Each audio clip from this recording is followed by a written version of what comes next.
Good morning and welcome to the AM show. Around the world on myjoyonline.com and across Ghana's 16 regions, I'm Sweetie Abochi, and it's always a pleasure to do this.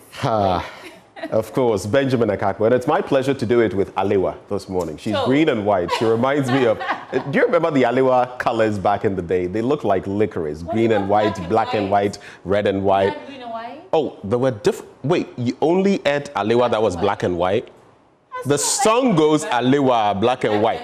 But the colors were different. They were even blue and white. Really? When the Alewa? You didn't eat Alewa. I prefer Mary Poppins anyway. But folks, welcome aboard. Let me tell you what's in store for you this morning on the best breakfast show on the block. Of course, we'll start by serving you the AM news, the latest updates and all the stories in and around the country. After that, we'll sit with our guests as usual to review the newspapers, and Wisdom Dogbe is financial analyst, and Afel Moni is former president of the GJA, as well as Remy Edmondson, who's National Secretary to the PPP. They're both three gentlemen joining us to review the newspapers. And of course, right after that, Mutan Abila will serve you AM Sports.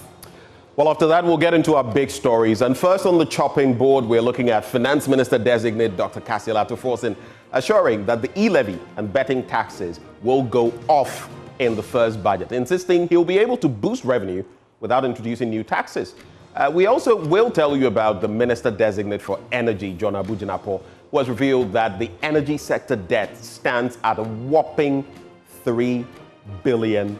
Wow. Multiply that by about 15 plus, and you'll get the picture. We're looking at about 45 billion Ghana cedis. And of course, there was also the Minister-designate for the Attorney General and Ministry of Justice, our very own Dominic Ayine. We'll give you tidbits of all of these in the course of that first big story. I think yesterday's vetting made good TV, Benjamin. I don't know what you think, but it did. I followed through, and some of the things just got me laughing. And wait, Afenyo Mark. Yeah, I think he just held his own press conference yesterday with that vetting meet, of the ministers designate. But aside that, yesterday we started a conversation on the fires. President Mahama has ordered security reinforcement at major markets to combat fire outbreaks. That's following the Kantamanto and Teiman markets fire outbreak. So we'll speak to the Ghana National Fire Service again and on this new arrangement particularly and what it does for their firefighting assignments. You want to join us with your comments and your thoughts across all social media platforms. We are Joy News on TV. Well, stick and stay with us. We've hit the ground running. Up next, we serve you the news. We'll be right back.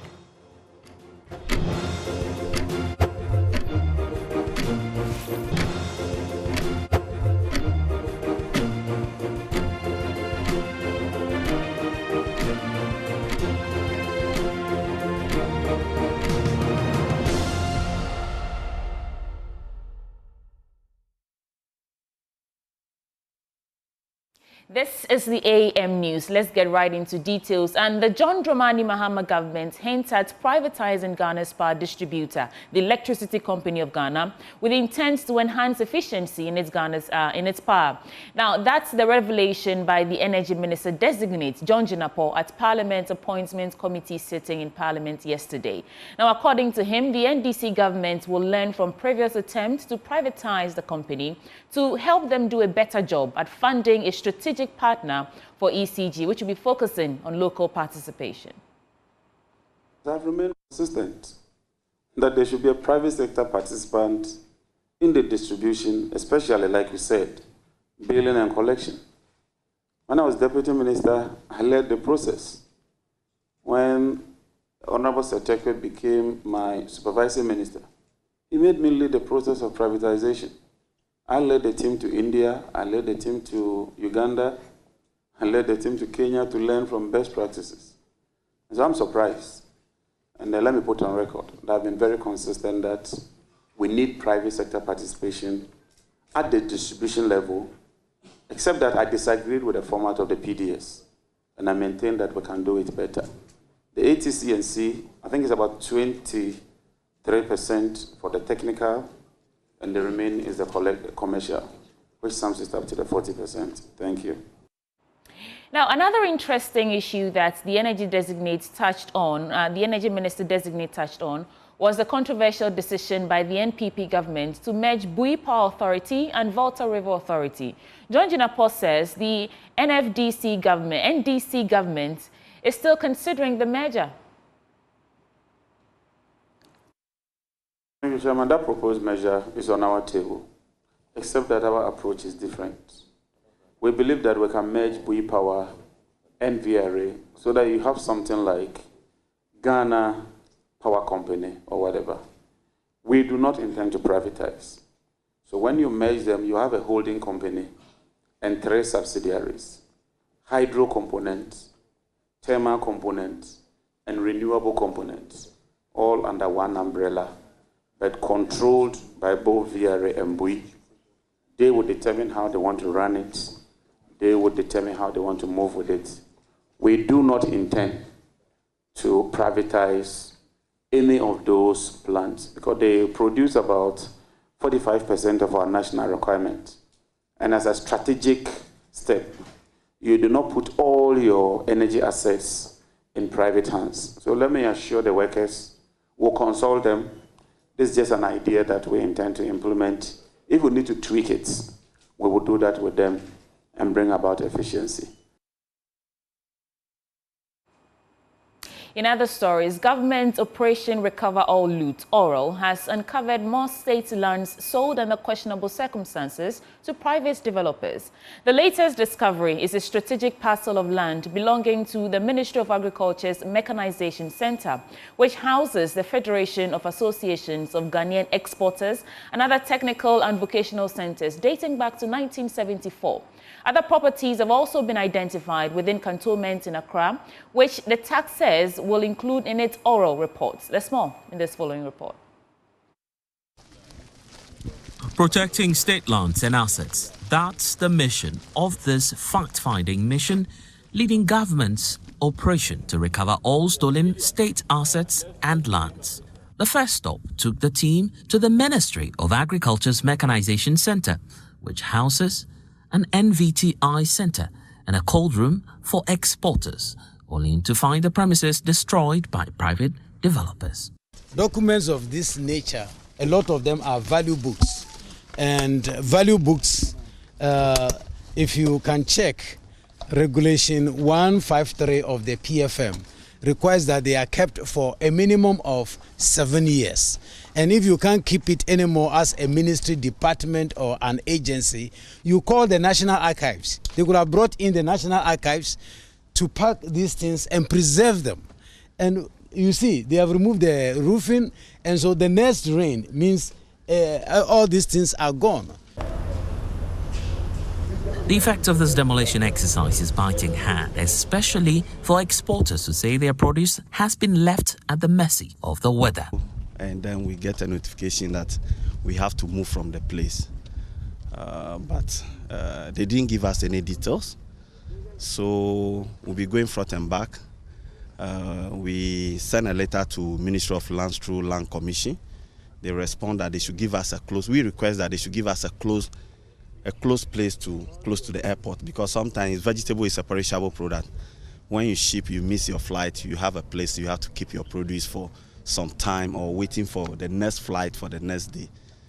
So later, Land Commission was saying that they can't get us a place now because the land, they give the land to, they are doing redevelopment. So we come to intercept some document which there's a redevelopment on it, but they didn't capture our place. They didn't even give us a place. At the Northern Development Authority, the team also uncovered an overnight encroachment on the premises of the authority, with a new wall constructed and redemarcating new borders. Addressing the press on the fallout from the mission, chairperson of the Oral Task Force, Samuel Okujeto-Ablakwa, stated that the land grab will not continue. And this cannot be allowed to continue. So you can expect that our report, the oral report, which we'll be presenting to His Excellency President John Dramani Mahama, we will capture all of what has gone on here. And remember that this visitation we are carrying out is also a validation exercise. We don't want to be an armchair committee where anything that is brought to our attention, we just put it in a report and then we present a report which may not be credible. So what we are also doing today is validating all the reports that have come in. it is important to emphasize that oral has many layers, has many phases. This is just a preparatory evidence gathering phase. We will move into further investigations, prosecutions, retrievals, and all of that. And that's where the Attorney General comes in. It is unclear what the next move of the oral task force will be, but these set of anti-graft campaigners say they are up to the task of protecting state land and properties. Blaise Ogan's report for Joy News. Accra.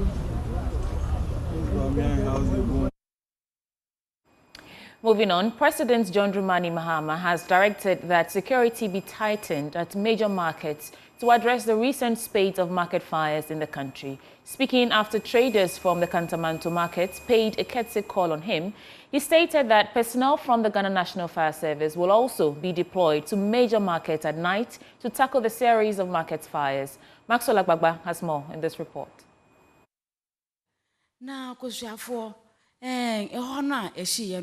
According to the Kantamanto Traders Association, the blaze, which started at dawn on Thursday, January 2, destroyed a large section of the market, affecting over 30,000 traders and destroying more than 7,000 shops. Speaking during a courtesy call on President Mahama, the traders appealed to John Mahama for assistance.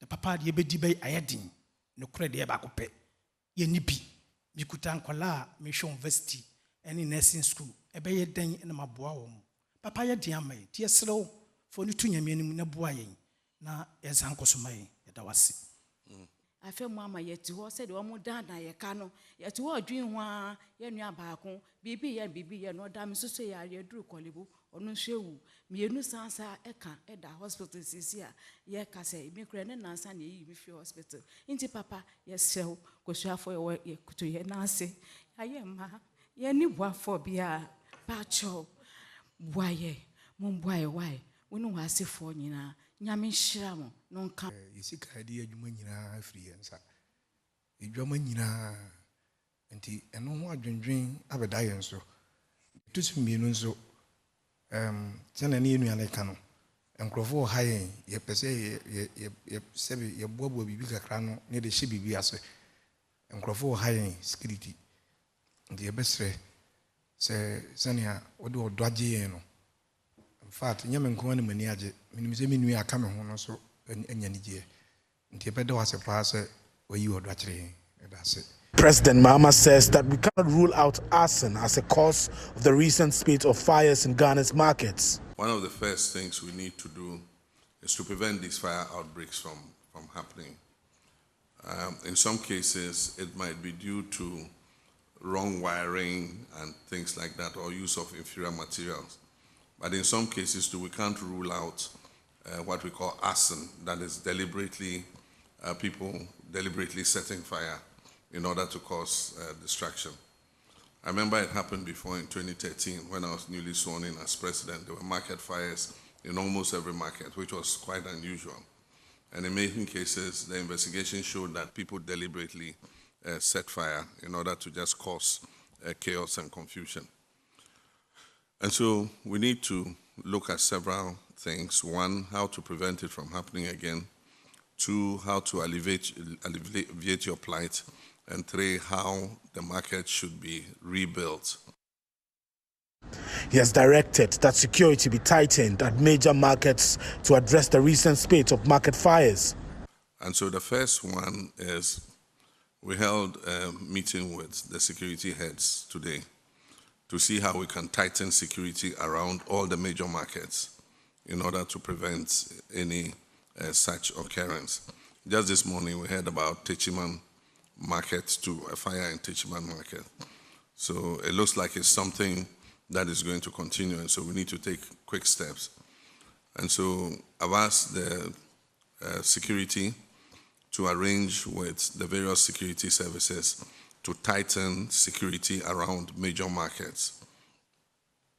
In addition to that, we are asking the National Fire Service in the night, because these fires take place in the night, and that's what gives us room for suspicion that there are people who are deliberately doing this. In the daytime, you don't hear that there's a fire anywhere. how the fire can decide that it's only in the night that it ignites and burns. I mean, it's beyond anybody's imagination. John Mahama says the Ghana National Fire Service will also be deployed to major markets at night to tackle the series of market fires.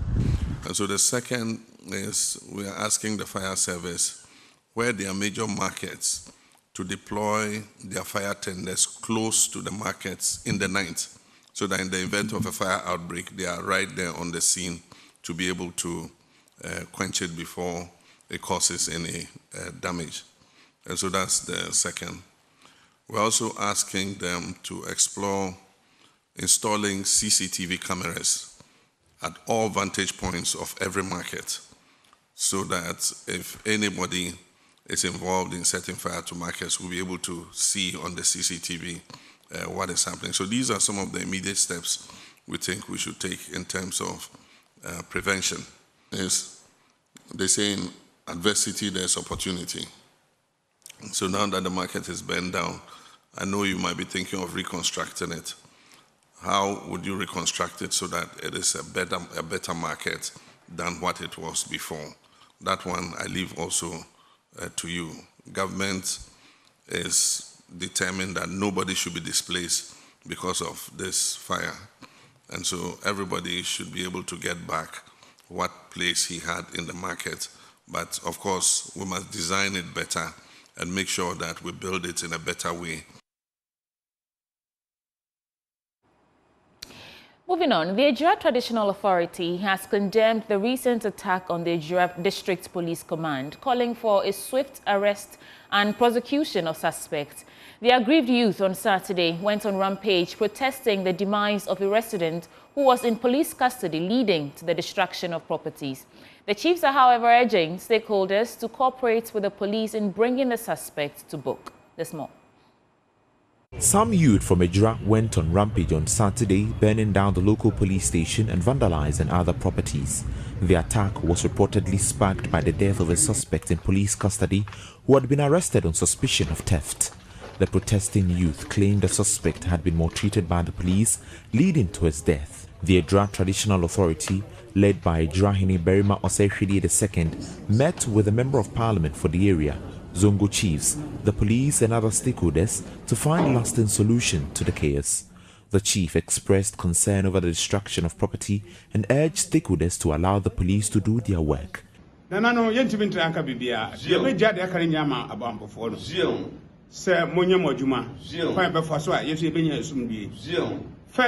no dear. Nigeria district. Your division or Mampo. Your regional command or Kumasi. And then Yamia Roma. Your regional command or Mampo here. We can't say anything. Let us leave it all to the police for our peace of mind. We have our regional command close to us, so things would go on smoothly. Now, for moka police for The police should work together. We don't want division, and there should not be any form of division. We plead that you work together for us to get the peace of mind that we need.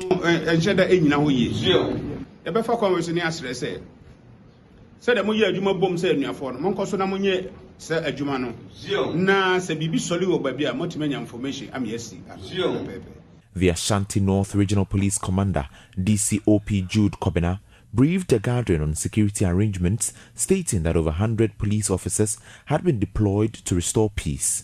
He assured that the police would collaborate with all stakeholders to ensure the complete restoration of peace in Ejura. DCOP Kobena also noted that all suspects involved in the attack will be brought to book. If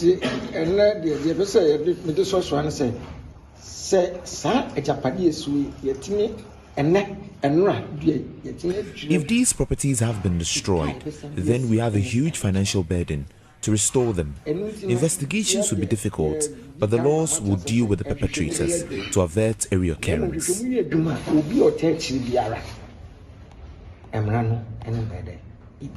Meanwhile, the family of the resident who died in the hands of the police have rejected the autopsy report, ruling out brutality as cause of death and called for justice for the relative. For Joy News, Nana Bochidankwe Yadom, Kumasi. Hundreds of victims of the Teiman Central Market incident are counting their losses after fire broke out in the market, raising down hundreds of structures on Sunday night. Some of these traders who lost their shops and investments in the fire are appealing to the government to come to their aid to help rebuild their businesses. Even though the cause of the fire is not yet known, fire authorities have commenced investigations into the matter. And Adansi Sabit revisited the market and filed this report.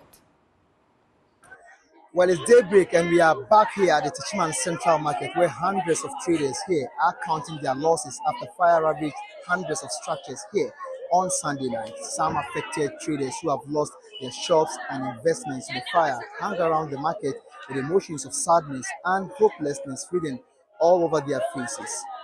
Some of them have been sharing their plight with Joy News.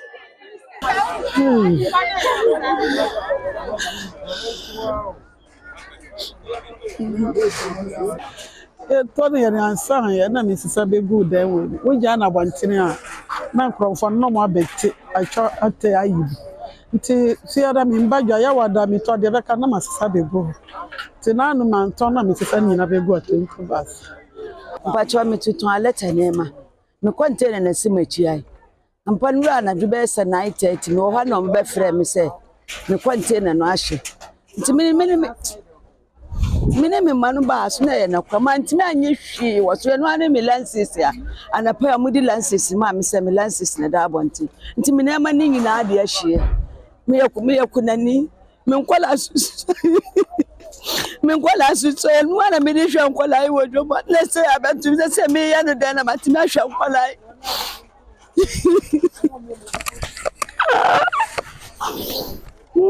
me kwantena de ni nyina ahie. I wasn't here, so I was at Marseille and I heard the incident. Yeah, I came this morning. I rushed to come here. I was at the station even 3 o'clock to board a car and come here. How did you feel when you came to see? When I came here, I was so down. I was so surprised and so panicked. Yeah, I was so shocked. So it wasn't easy because seeing your own capital, your investment, your everything being bent, and you can't do everything about it. You see, it's not easy. It's not easy at all. They are, however, appealing to city authorities to swiftly come to their aid to help rebuild their businesses. Timi container na nwa na medihwe nkwara medihwe musku mediye bibia I say me container ya hye he na menya bidi asan ahwe nkwara ya mame diwe de mesra boafo mo mebo ye na munya ya boa na ensempade na ma yesa de ya daia we de esra na yesra mo.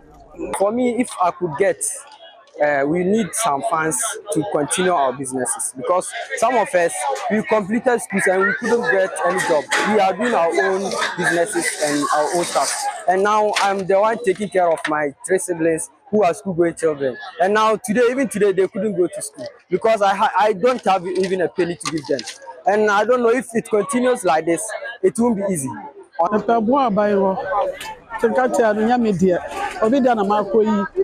Abeton ni kuna kabadi janka fon kwala 8 na mesha jana me ala shan kwala na sesi no ma we ahye mama nsina me dia asanga na meka kira ne.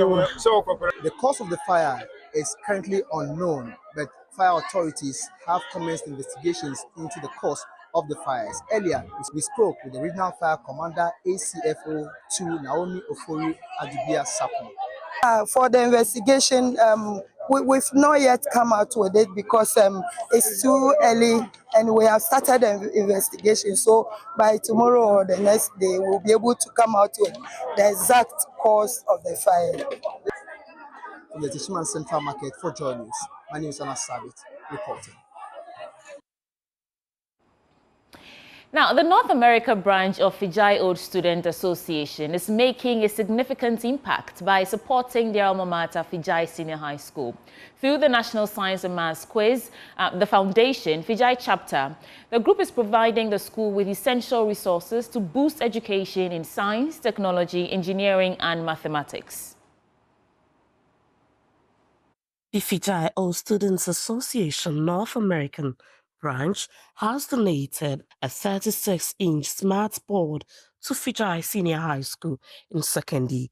The initiative, spearheaded by the National Science and Math Quiz Foundation, Fijai chapter aims to empower students with advanced learning tools to excel in a rapidly evolving world. The smart board, installed at the new Dr. J.Y. Ando Learning Center, was described by Samuel Opoku, president of the foundation, as more than just technology. This 68-inch smart board we are handing over today represents more than a piece of technology. It is a gateway, a window to the world.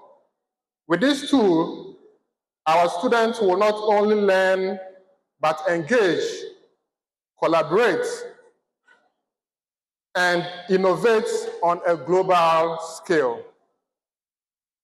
It will transform how we teach and learn, ensuring that Fijai remains at the cutting edge of this smart world we are living in our education.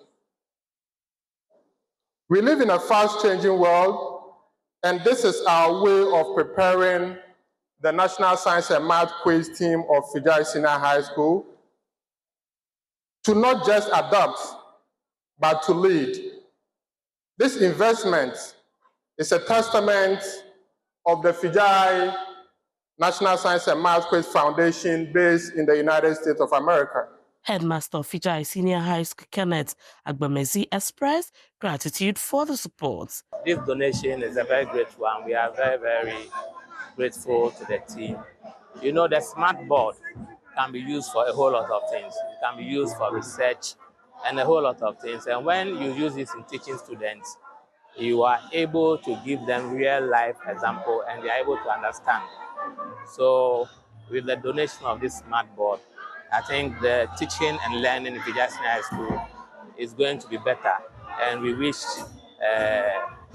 the donors very well. Additionally, the public relations officer of FOSA North America, Osai Sapon Kumankuma, donated a drum set to the school's cadet corps in memory of his mother. I've been the patron for the cadet every year since 2018.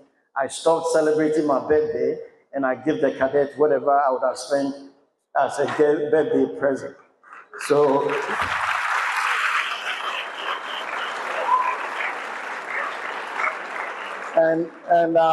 it's in memory of my mother.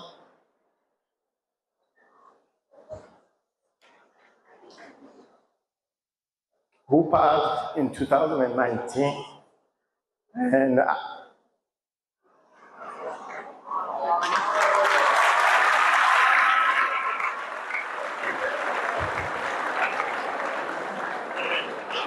I made a promise that I would continue to support, especially the cadet. Students preparing for the NSMQ says they are ready to compete with other students across the country. Glory be to God, our cherished old students have brought us a smart board which will help us in research and learning, and it's going to advance our knowledge in what we have been learning and help us to understand very well. With this smart board, it will help us in the NSMQ, especially the problem of the day, because at first we're not having this smart board, so we're fumbling with the problem of the day when we get to the nationals. Then what we want the world to know, to expect from Team Fijai this year is we are bringing nothing but the best. For Joy News in Afalia, Kwanza, Western Region. Now let's get into our business update with Benjamin Akakpo. Welcome to Business. In our first story, Finance Minister Designate Ato Forson has revealed that he will push strongly on tax compliance rather than introduce new handles and hike rates. The nominee disclosed this when he appeared before Parliament's Appointments Committee. Ghana currently collects approximately 13.8% of GDP in terms of tax revenue, according to the latest data I've cited as part of the transition. It is obvious that we can do better. I've studied the Ghana economy for some time, And I can say without mentioning a word that Ghana has huge potential when it comes to tax revenue mobilization. You don't necessarily have to increase taxes before you rake in revenue. You have the handles. What we need to do is to improve compliance. I will work with the JRA, the Tax Policy Unit of the Ministry of Finance, to ensure that we increase compliance and to raise the revenue as much as we can. In the medium term, it is my vision, when approved, to increase the revenue from 13.8, tax revenue from 13.8% of GDP to about 16 to 18%. That will be able to compare ourselves to our peers. I believe the potentials are out there. It doesn't necessarily mean we should increase taxes. Yes, we have obviously announced that we are going to scrap certain taxes. We'll stick to just that. But it doesn't also mean that we don't care about the revenue. We care about the revenue. And we will have to do more on revenue. But it doesn't necessarily mean we should increase taxes. Some of the taxes out there are not bringing in the revenue that it should. For example, the betting tax is bringing in less than 50 million Ghana cedis a year. It's a nuisance tax. Scrapping 50 million Ghana cedis will not mean anything in a way that will affect the economy if you are to adjust, particularly from the expenditure side. I mean, the noise with the betting tax and all does not comprehend the imposition of such a tax. And so I believe that scrapping such a tax will not necessarily affect the forward march of the Ghanaian economy. In our second story, the visiting IMF management team has finally completed its engagement with government on its economic policies and proposed program review. George Riafe has the rest of the story. Joy Business understands that the team has made some progress on the direction of this new administration when it comes to the economy. This is because that was the main purpose of this visit, led by the mission chief of the IMF and another director of the fund. However, we are yet to get those fine details when it comes to proposals from the finance minister designate to seek more funding from the IMF and extend the program, as well as renegotiate some of the targets under the program. The visit is not a program engagement or a staff review, but something that the IMF does when it comes to a change in government. But the program with that country has not ended.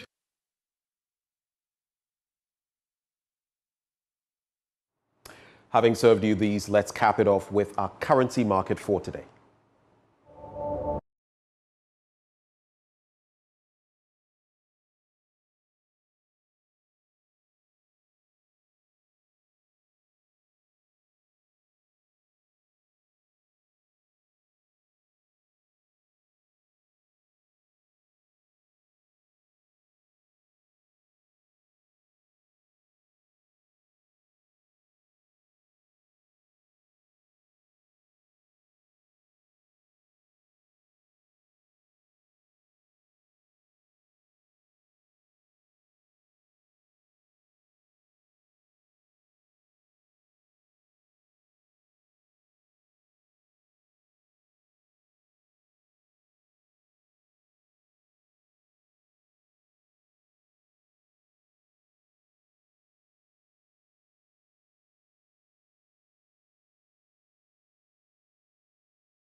Business is done and dusted. Back to you, sweetie Hapochi. Thank you, Ben, for always serving business update hot. Now, that wraps up the AM News Bulletin on the AM show, but you want to stay with us because we're getting into the news review segment now. Wisdom Dogbe's financial analyst, Afemoni, former president of GJA, and Remy Edmondson, national secretary of PPP. They're joining us to review the newspapers. Please stay.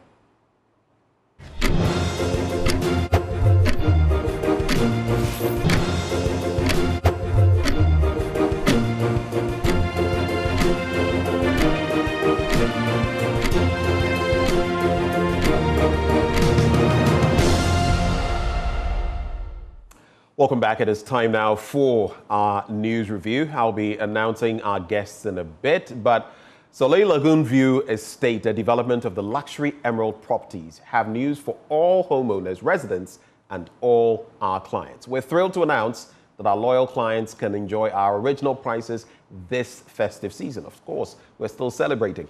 Imagine waking up in a serene, gated community with top-notch infrastructure, secure documentation, and exciting recreational facilities available. Well, join this happy family by purchasing the few service plots available. We have an optional package of your own dream house architectural design and getting permits and even helping with your boundary wall. Call us now, 0201 873 799. It's all about the Soleil Lagoon View Estate, your health and recreational haven. Well, my in-house guest is here, aka Mary Poppins. I'm talking about Sweetie Abochi. She's flanking me on the left, far left, but also joining us, we have Wisdom Dugbe. He'll be joining us virtually. Afil Moni is former president of the GJA. Remy Edmondson is national secretary of the PPP. Gentlemen, good morning. Good morning. Efi Shapa. Afi Lovely color. Thank you. And the outfit. Men wear pink, then. And I've seen it in so many. It's news to me. Is this pink, though? It's quite refreshing. Yeah. I see it to be closer to lilac. Oh. And here comes Benjamin Akako with the colors. And Remy Edmondson is also back. Yeah. Good to see you. Yeah. Well, gentlemen, let's get into your thoughts for us this morning. Shall we check, though, whether Wisdom is with us? Yes. Wisdom Dogwe, are you on with us? Good morning. Okay. He may not yet be. When he does join us, we will announce his presence. But let me start with you, Remy Edmondson. It's been a minute. How's the PPP? And post-election, how's it feeling? Yeah, we're doing great. It's a new year. I mean, internally, we're also looking at starting our processes quite earlier. Yeah, there's a need to... What processes? As in the internal reorganization processes, yes, to get us ready for 2028. Yes, this time we're starting this year at the constituency level, and then to ensure that, let's by next year, we want to go have an early congress and ensure that we have all our structure set at least 2 years in advance before the elections. Yeah. Okay. Put us in pole position. Yeah. Great. Any major story you want to reflect on quickly before I pass the baton on to Yeah, it's about the ongoing vetting of the ministerial nominees. I think from what we witnessed yesterday, we are seeing quite a bit of tensions arising. But I mean, I'll urge all of them to just put the national interests at heart, because at the end of the day, we want to make sure that, yes, I know they're also doing their duty to ensure that they grill their appointees very well and ensure they're up to the task, and also asking them questions will help the general populace know their thoughts, the appointees know, yes, the thoughts they have for the positions at hand. So, but we don't want to see some of what happened yesterday with some walking out and all of that. But let's put the national interest first, and we need to get them working as soon as possible to work for the country. Okay, Mr. Moni, your take. I think I'd like to zoom in on the post-mortem being conducted by MPP on its huge electoral setback, which is a source of bafflement, not only to them, but to political watchers. Is it really? Are people really baffled by the defeat? Yes, because how many people saw it coming with that magnitude? Okay. The eight-year cycle is real, but what one can deduce from the just election is that it can be reduced to 4-year cycle. So it can be one-term project for any government, depending on how you perform. And the Mike Okoye Committee is obliged to conduct this exercise with all absorbing attention and all consuming seriousness, because on paper we have about 26 political parties, but in reality ours is a two-party system. We have only two political behemoths in this country, NDC and PPP, whether they like it or not. And we know that political parties are the building blocks of democracy. So whatever happens to any one of these parties will have a direct correlation on the health of our democracy. So we need to take with all seriousness what is happening in the camp of MPP because we want a democracy to be on the path of ascendancy and not on the path of retrogression. Thank you so much, Mr. Moni. Sounding a word of caution for us all there. Ben, I think we have Wisdom now. We do. Yeah. Wisdom, good morning. It's good having you. Thank you for joining the conversation. I hope you're well this morning. I'm doing fantastic. Thanks for asking. Great. What are your quick thoughts? I mean, there's been the vetting of nominees.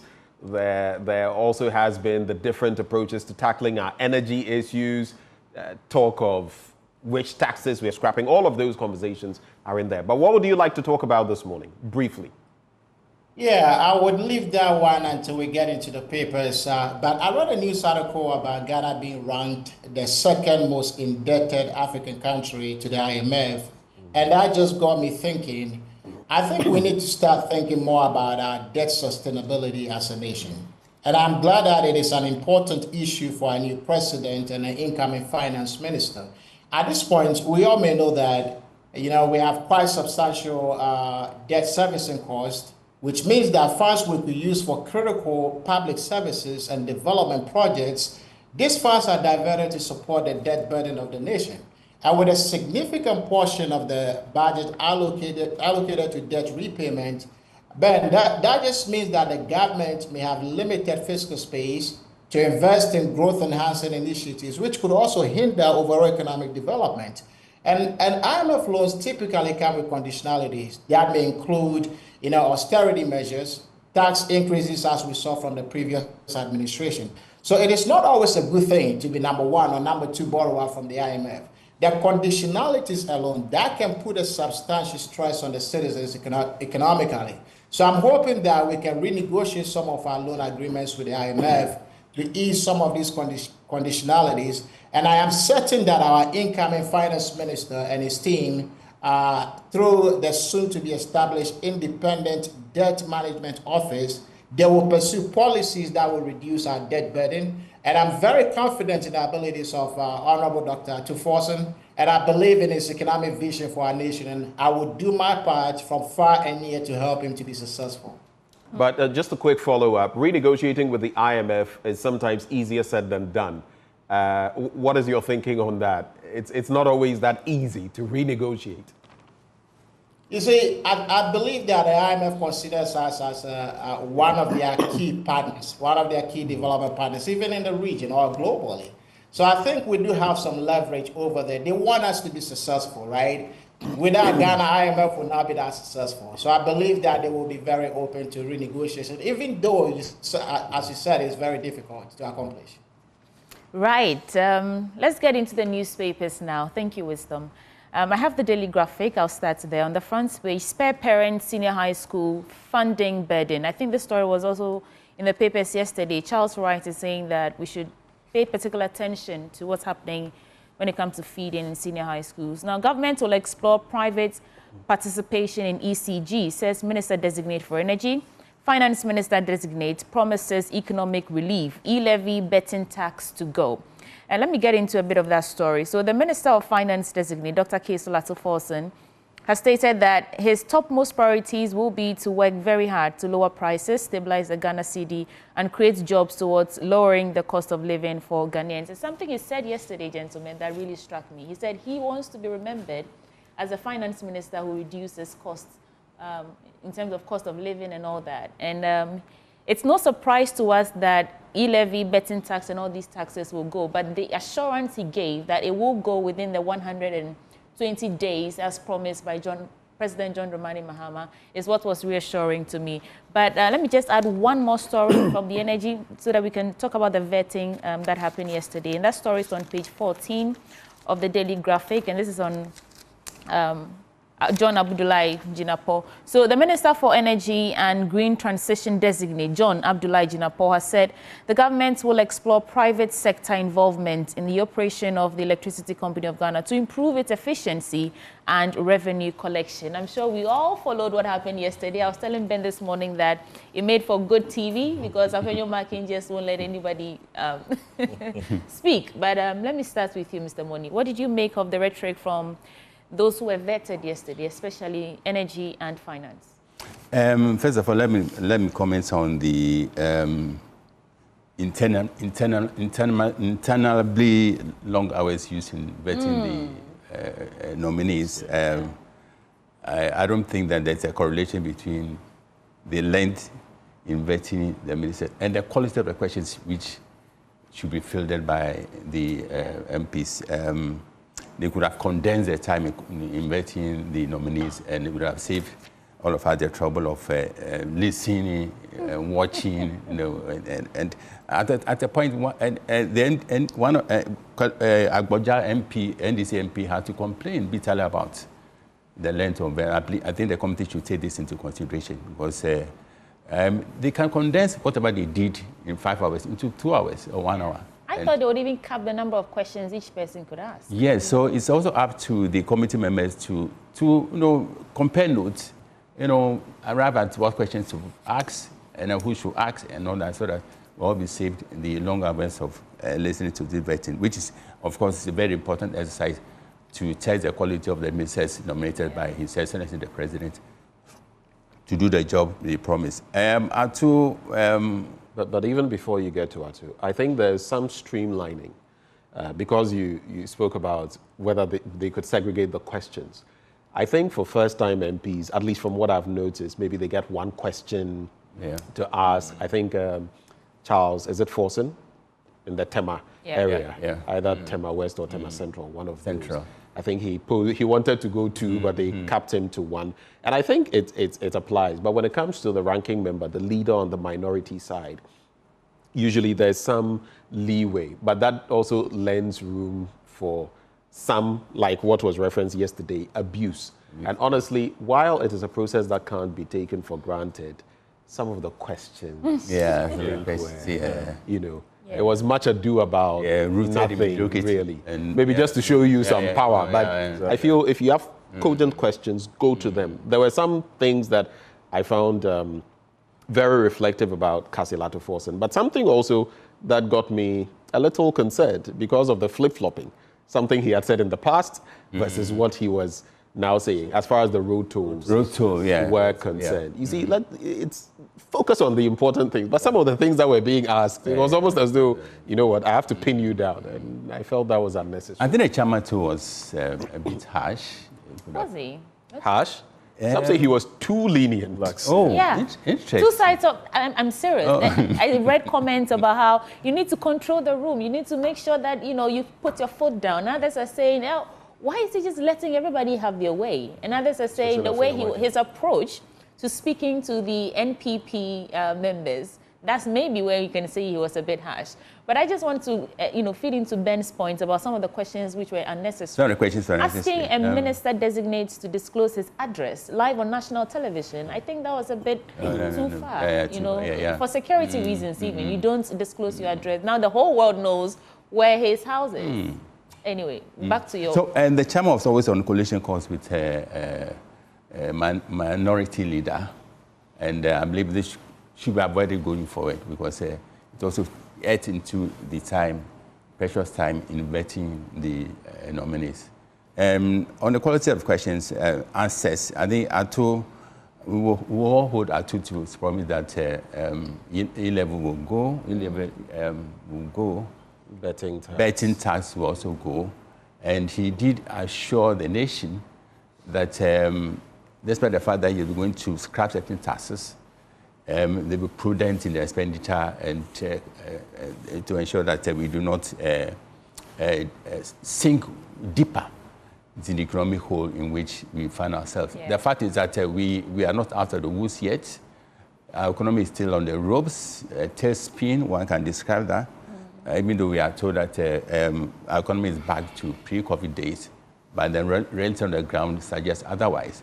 So there's a need for more prudence in tackling our economy to ensure that we do not worsen the plight of the public area. All right, thank you. Remy? Yes, Richie. Yes, on the finance minister designates promise about cancel the e-levy and some taxes. It's quite refreshing, but then also would also want to know. We also where these taxes are also providing some revenue for the government. So we also want to see what other measures they'll put in place to make up for these revenue shortfalls once these taxes are abolished. Ato said they would ensure that they were widening the tax nets, ensuring people were paying up, because you know that those who pay are far fewer than those who don't pay. So he says these are some of the mechanisms they will use to take care of it. It remains to be seen. Yes, we will see less of the tax waivers in this regime as well. Yes, and but the betting tax is really an issue I think we need to have a good conversation on, because I'm talking about I know a lot of the youth were clamoring for this, but you see, I see this as a sort of artificial relief for our youth. We are having a lot of our youth getting addicted to betting. It's a very serious issue we're not looking at, and probably we might see the consequences in a few years' time. I mean, I know for most of the youth, it's sort of an avenue to sort of, try and make some extra revenue. But ask yourself, how many actually make winnings at the end of the day? Many youth are getting into betting because, I mean, they are really hard up. There are very few opportunities for them. People need extra income. So I think that is where we need to have a policy to look at how we can ensure that the quality of living for the youth goes up, so they won't have to resort to, I mean, it's the same for the lottery as well. It will amaze you how many people, I mean, with the advent of it being digital now, it's so easy for people to do this. So yes, it might provide some relief. I mean, some are advocated rather increasing the tax rather to serve as a deterrent, but let's look at this betting as well. And for the energy minister, I mean, he also did well, but I'm not too comfortable with the private sector participation that is being muted. In ECG? Yes. I mean, personally, I consider energy to be a national security issue. And I think we really need to think twice about going this line. We all know that, yes, the challenges, part of the challenges, some of the power sector has been ECG's inability to, I mean, properly go after their debtors. Okay, the collection of the monies. Yes, it's a key issue. We have so many ministries and so many private sectors that companies that are owning. There are also inefficiencies in the system. There are a lot of power losses issues that really need to be looked at. I'm sure if we went that angle, because if we are going to bring in I always say that, why is it that, yes, ECG is supposedly not doing well, but why is the private sector, why is there the clamor to get a private sector involved? Because immediately the private sector comes in, they will be able to put in the measures to ensure that they make ECG profitable. Why can it not be done? I have seen something in recent times where the ECG was talking about Operation Keep the Lights On, where they are hoping to, in fact, I think they were heading into Teiman and other enclaves where if you hadn't paid, your lights would go off until you had paid and all of that. Good initiatives. But remember Samuel Dubik Mahama. What did he not do on some of these? Still, there were pitfalls, which is part of why the cash waterfall mechanism did not work, at least as well as it ought to have worked. So to the point where the IPPs were clamoring for their debts and all of that to be paid. The past administration, the Nana Akufo-Addo administration, had something in the pipeline in terms of privatization. For me, I think it is the quotient of privatization that is the issue, not about don't privatize at all. Because we've seen, look at our state-owned enterprises. If I had my way, a lot of them would be semi-privatized. Bring in the sanity of private enterprise and bring in the operationalization of the public sector. You can find a merit. And that is what I heard John Jinapo say, that it's not like, in fact, he mentioned that they were going to engage even the staff and others to get their ideas on it. But I think some level of privatization at this point is needed, else we'll keep coming back to this point where ECG is incurring losses and all of us suffer the consequences because our lights will go off. But there are so many forms of privatization. So we can look at a model which will fit our but you see, most often we might end up in this country, when we talk about privatization, we'll end up getting the government getting just about 10% or 20%. So it's the quality of privatization, the quality of negotiations. Yes, and also, not about not privatizing. I mean, with the state-owned enterprise you mentioned, I mean, what I always ask the question: what difference does the private sector bring in, apart from maybe some investment, financial investment. Is it also about leadership and then technical experience, which our existing people do not have? You understand? So these are reasons why I feel that if we really look at, we have the in-house experience. If the private sector can come in and turn around state-owned institutions, I'm sure we should be able to do the same as a government-owned institution. If we take away the politicization, that is really where the problems are. The excessive politicization, political control, and wanting to make sure that we have political cronies, taking charge of this institution, benefiting from it. And we also need so to bear in mind that ownership is a critical determinant of enterprise performance. And look at many of our state institutions, because Abanejuma, so it's free for all.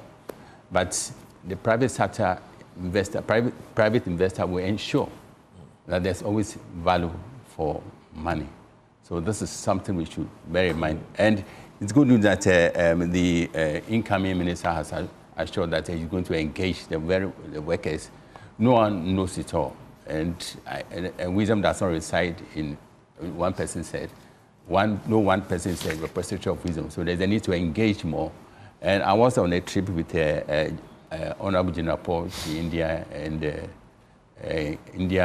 Uganda. Okay. Yeah, to study their systems. I believe he's promised to implement what we saw there. I believe, we can learn a lot of lessons from their system, which is working to their standard. All right. I think he mentioned that yesterday, but let's bring in Wisdom Dogbe as well. Wisdom does not reside, something you said, but Wisdom is on Zoom with us, so let's hear him out. Wisdom, what do you make of it? What's your take on the issues that popped up from vetting yesterday?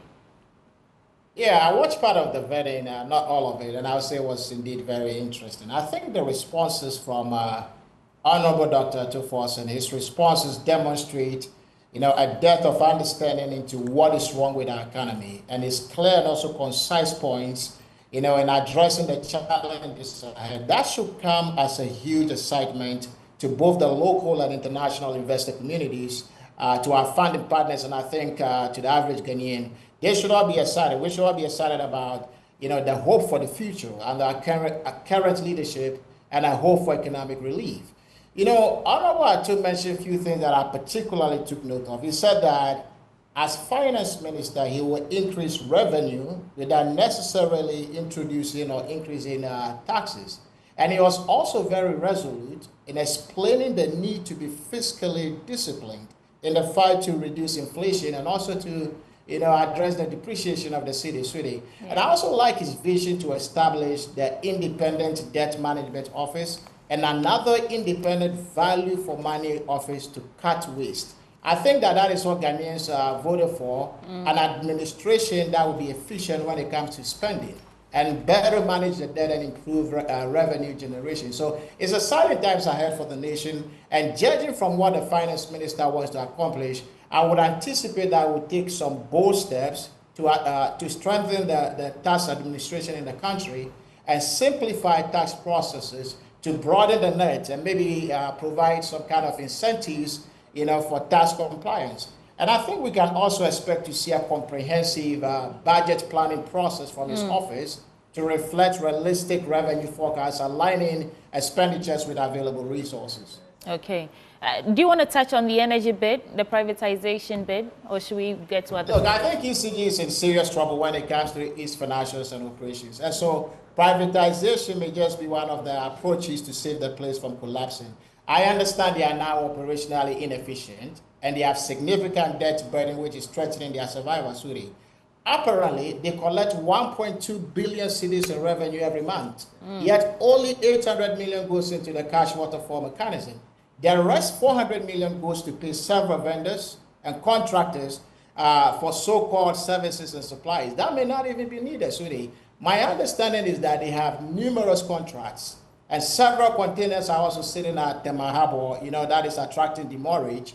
So the level of inefficiency we are hearing about at ECG, it just might make sense to change management and likely privatize the place to improve efficiency and optimize their operations. I like the privatization idea because private companies often have greater incentives to streamline their operations. I think the only thing we should think about is the the issue with equity concerns, because if you run it as a private business, their focus is not much on public service. But I think we can negotiate all of that in the contract as well. Right. Thank you, Wisdom. Let's get to other papers now. I think the Overseer, Remy. There are so many other stories in the Daily Graphic. Just pick one for yourself and get into it. Let's go to the Overseer. Okay, so I have here Mahama fulfills promise of creating the youth ministry, story on page 2. The same, our abolish levy betting tax, we've already dealt with that. NDC jubilates over Ato Forson's appointments as finance minister. Then private sector participation, crucial and power distribution, that's also. Let's get into so one let major me story. Look at the youth one. Yeah, so says Mahama fulfills promise of creating a youth ministry. Fulfills? Already. President John Dramani Mahama has fulfilled a key campaign promise by establishing the Ministry of Youth Development and Empowerment as part of his recently announced restructuring of government ministries. Yeah, so key agencies expected to operate under the Ministry of Youth Development and Empowerment include the Youth Employment Agency, Scholarship Secretariat, National Service Secretariat, Youth Enterprise Support, National Entrepreneurship and Innovation Program. Okay. Yeah, so these agencies are intended to play a pivotal role in equipping young people with the tools and resources needed for sustainable employment and economic empowerment. I heard it. Mama has created youth employment, so I thought, oh, already, and I didn't hear anything about that. But we can pass this round if you have some more thoughts on that, and then we get. Yeah, I mean, just briefly I don't think it was necessary to, carve out an entire ministry for the youth. Why is that? We already had one in the what do you call it? Sports. Youth and sports. I mean, it's a very. First of all, let me commend him for sticking to his promise. Yes, I mean, cutting the number of ministries. We are expecting that he'll still stick to the 60 ministers he's promised. But I mean, let's look at it. I'm looking at efficiency here. Yes. I mean, let's ensure that all these sub agencies under the youth ministry, I'm sure some of them also could be merged. Okay. Yes, so that we make sure that we have just one or two very key institutions that are catering to the actual needs of the youth. All right. Yeah. A quick thought before Mr. Money comes in. Of course, the numbers, we must stick to what we said, what the president said. But a quick bit in there. If a ministry is created for the youth, whether attached to something else or not, I feel it's about how relevant it becomes. There are so many problems for young people. You were talking about one partly related to unemployment, the betting issue. You get it. So if there can be a ministry and it will work and make the youth thrive in this country, where we are headed by 2050, the projections are that the populations of the youth, not just in Ghana, in Africa, will be way up there. Already they are. So if these ministries will be created and serve the purpose and ensure that the youth are empowered and are capacitated, as some people will say it, I have no problem. But if it's just another creation of another ministry that doesn't really add up to much, then it leaves a lot to be desired. Mr. Money. Ghanaian Times, 2025 budget to scrap e-levy betting tax to forcing is being quoted here. Legislate prevention of political appointees from buying state lands. This coming from Okujeto Ablakwa, the leader of the oral team. Government to tackle corruption head-on. This assurance is coming from His Excellency President John Dramani Mahama. CRI alarmed over proposals for parents to bear SHS costs. My take is on the fight against corruption, which has proved over the years to be chronically difficult. And the reason is it's not difficult to find. Political will has been so conspicuous by its absence in fighting corruption. So if His Excellency can master the political will by not closing his eyes when his appointees are alleged to be involved in corruption, by dealing with them surgically, I believe you make a headway in fighting corruption, because if you look at the cause of corruption, and corruption has consigned so many people into poverty. Poverty is a huge issue in this country, and funds which are meant to make life better for the ordinary Ghanaian find themselves in the pocket of people who fleece the nation without any twinge of guilt, any sense of shame, or any prick of conscience. So His Excellency should set the example. Leadership is always by example. So we should go all out there, master the political will, and ensure that at least we make a headway in the fight against corruption. It's not within the bounds of possibility to eliminate corruption altogether, but it's a fight which is winnable if the right approach is adopted, and with all tenacity and intensity. I was trying to find where we are now on the Corruption Perception Index, but we don't have much time. Ben. I'll do these stories very quickly. I'll start with the New Republic. National Security Cartel blows $3 million on toy spyware as devices meant to eavesdrop on citizens failed to work. I'll just give snippets of that story because there are claims made that we cannot independently confirm.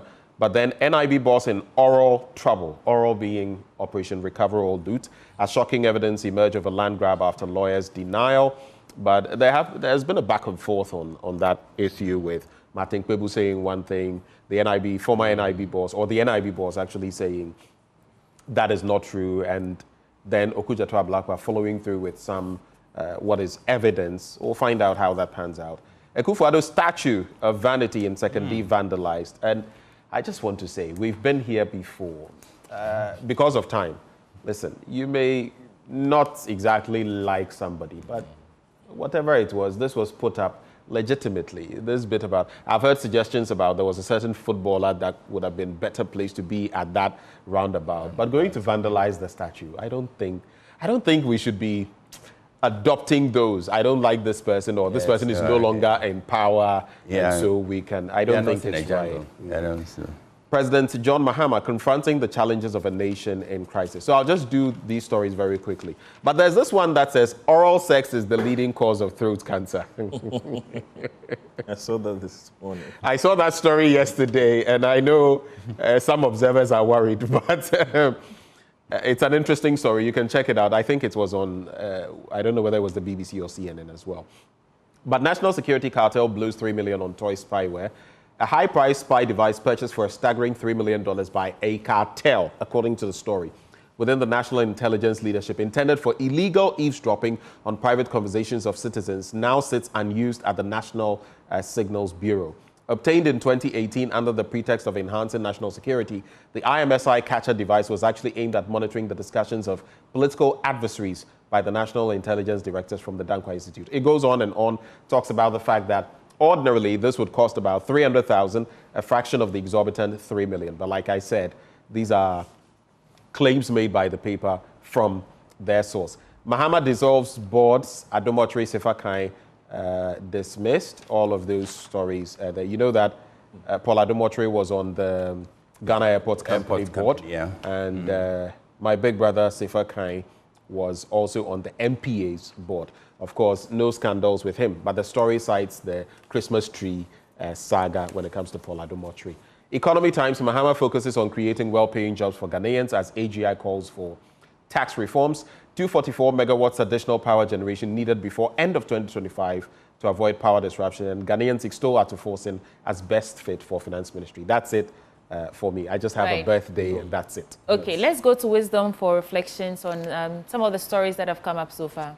Wisdom, any of them pique your interest? What's on your mind? Yeah, I think His Excellency President Mahama followed the law in dismissing the board members appointed by the previous administration. The president typically has the legal authority to appoint and dismiss board members of state-owned enterprises and commissions and councils, especially if the appointments are political in nature, and is exercising this authority within the framework of the law, which is important to note. These are, personnel changes that everyone anticipates when there is a change in power. But I think we should also view these moves as a fulfillment of the president's electoral mandate, to reform or change, the direction of state-owned enterprises and commissions, particularly if these enterprises are perceived to be underperforming or mismanaged, especially if you're buying Christmas trees at that amount. And I also believe that dismissing these board members provides that opportunity to hold the previous leaders accountable, for their performance and decision making, especially if there are allegations of mismanagement and corruption. And even if there is nothing suited, it is still within the president's prerogative to change personnel. Thank you, Wisdom. Ben, I think we have some time. Let me chip in this story quickly before we go. Final works at Obeche-Bilamte interchange to be completed by March. According to the engineer, the financial ancillary works are ongoing on portions of the Obeche-Bilamte interchange project to enable the contractors to hand over the project by the end of March this year. And there was a story I saw. Yeah, fire at Teiman Central Market affects 700 shops. Quickly, if we can reflect on the incident of fire that we've been experiencing since we entered this year, 2025, actually. It started on the very first day of the year. Mr. Money, and then you can give us I think yesterday the President did assure the nation. I think it was at a meeting with markets, the affected victims, and he did assure them that there'll be security presence in the markets. CCTV will also be installed in the market, and he also did not rule out the possibility of arson cases. And so he needs a time for him to sharpen his focus on the market, because the livelihoods of many people have been affected, and it's so heart-rending and spine-chilling. So our hearts and prayers are with the affected victims. So please, we should ensure that our markets are safe for business, for our market women. Thank you. Remy? Yes, I think planning of our markets and then security has been an issue. In the case of Kantamanto, there have been fires over and over and over, and then right immediately after, they quickly rebuild, and as happened, the stores are just so close together that, I mean, sometimes it's so very difficult for human traffic if you go to Kantamanto, yes. And you see wires crisscrossing all over, very poor electrical network, and these have been some of the factors, apart from the possibility of someone deliberately setting off some fire. So, I mean, this time around, I'm hopeful that they will ensure that at least they are zoned properly, and then make sure that there are enough lanes wide enough for fire trucks. I mean, we need to plan for some of these things, so that in case there's such a reoccurrence, the fire service will be able to make their way into the market to save life, and also ensure that there's adequate security. I mean, because I know some people sleep there, and the Kantamanto is a very huge place. Yeah. It's a very huge area. I mean, yeah. And on the wrapping up also, I just want to touch on the issue of the state's lands that Honorable Ablakwa is proposing we pass a law. It's long overdue. One of the things that pains me is the fact that you see very prime lands, and then you see the amount of money that people paid for them. And in the case of ridiculous prices, bosses on it's being alleged that he paid it for 160,000. Yeah, 160,000. land itself, we know that land in that area goes in the millions of dollars. And at the end of the day, what's happening is when people purchase these lands, they end up reselling. Yes, not just reselling, but also using them for commercial purposes. Often you may find that the original purpose of the land was not for that. And we are having, it distorts the spatial planning of the particular area, ends up bringing traffic. And I mean, I live at Kwabinya. We had these agaic lands which were sold quite painfully, and there are churches and residential properties coming up. That wasn't the original intention. There is a nuclear school just adjacent what was sold, which could have been expanded, to cater for more scientists. It's been sold. And now there's so much traffic on that road. So, I mean, it really hurts. If it's being purchased under good circumstances, that's fine. But I'm sure there was a reason why our forebears, claimed these lands, because they anticipated that in the future to come, yes, there will be the need to, develop these lands and just of the nation. On that point, at least I've heard talk about the fact that public officials are not going to be allowed to, purchase land, state land, and all of these take into their custody when their tenure is done, state property, like how in the term of vehicles, some have done. And at least we must commend the former president, Akufo-Addo, because at the tail end of his administration, he banned people from taking out vehicles and all of that. That was a good thing, but a lot of that has gone before. You see, I always say that while we go back to the IMF and talk about our debt stock and everything, if we look at the quantum of what we lose, we have lost, let's say, since, let me not even go back to 1992, 2000 to now, some close to 25 years, to corruption and to such losses where people take from the state at paltry sums. It would be enormous. And you can't just imagine what that could have done for ordinary citizens. Health, education, potable drinking water, fighting galamsey. I mean, it's heartbreaking sometimes, but you must start from somewhere. So it's good that at least we are starting from this point, and hopefully we're able to do something when it comes to these situations. I don't know. But on a very light note, not to belabor the point about the state's land, so Ben, are you not surprised none of these prophets have started prophesying that the end is near with the fires that's, you're seeing? And it's not just here in Ghana. It's in the US as well, LA. In the US. So I'm surprised that none of the prophets have come out yet to say that the end is near. They have not seen. They have not seen. They have not seen anything. Hear no evil, see no evil. Let me throw that to Wisdom. Wisdom, you've been seeing the incidents of fire that, we're grappling with, both here in your home in the US. Yes. What's on your mind? Okay, even though there were no fatalities in the fires here, businesses were burned down, properties worth thousands of cedis were destroyed. And to lose your business and livelihood in this unfortunate incident, especially in this current economic situation in the country, I think it is very concerning and very saddening.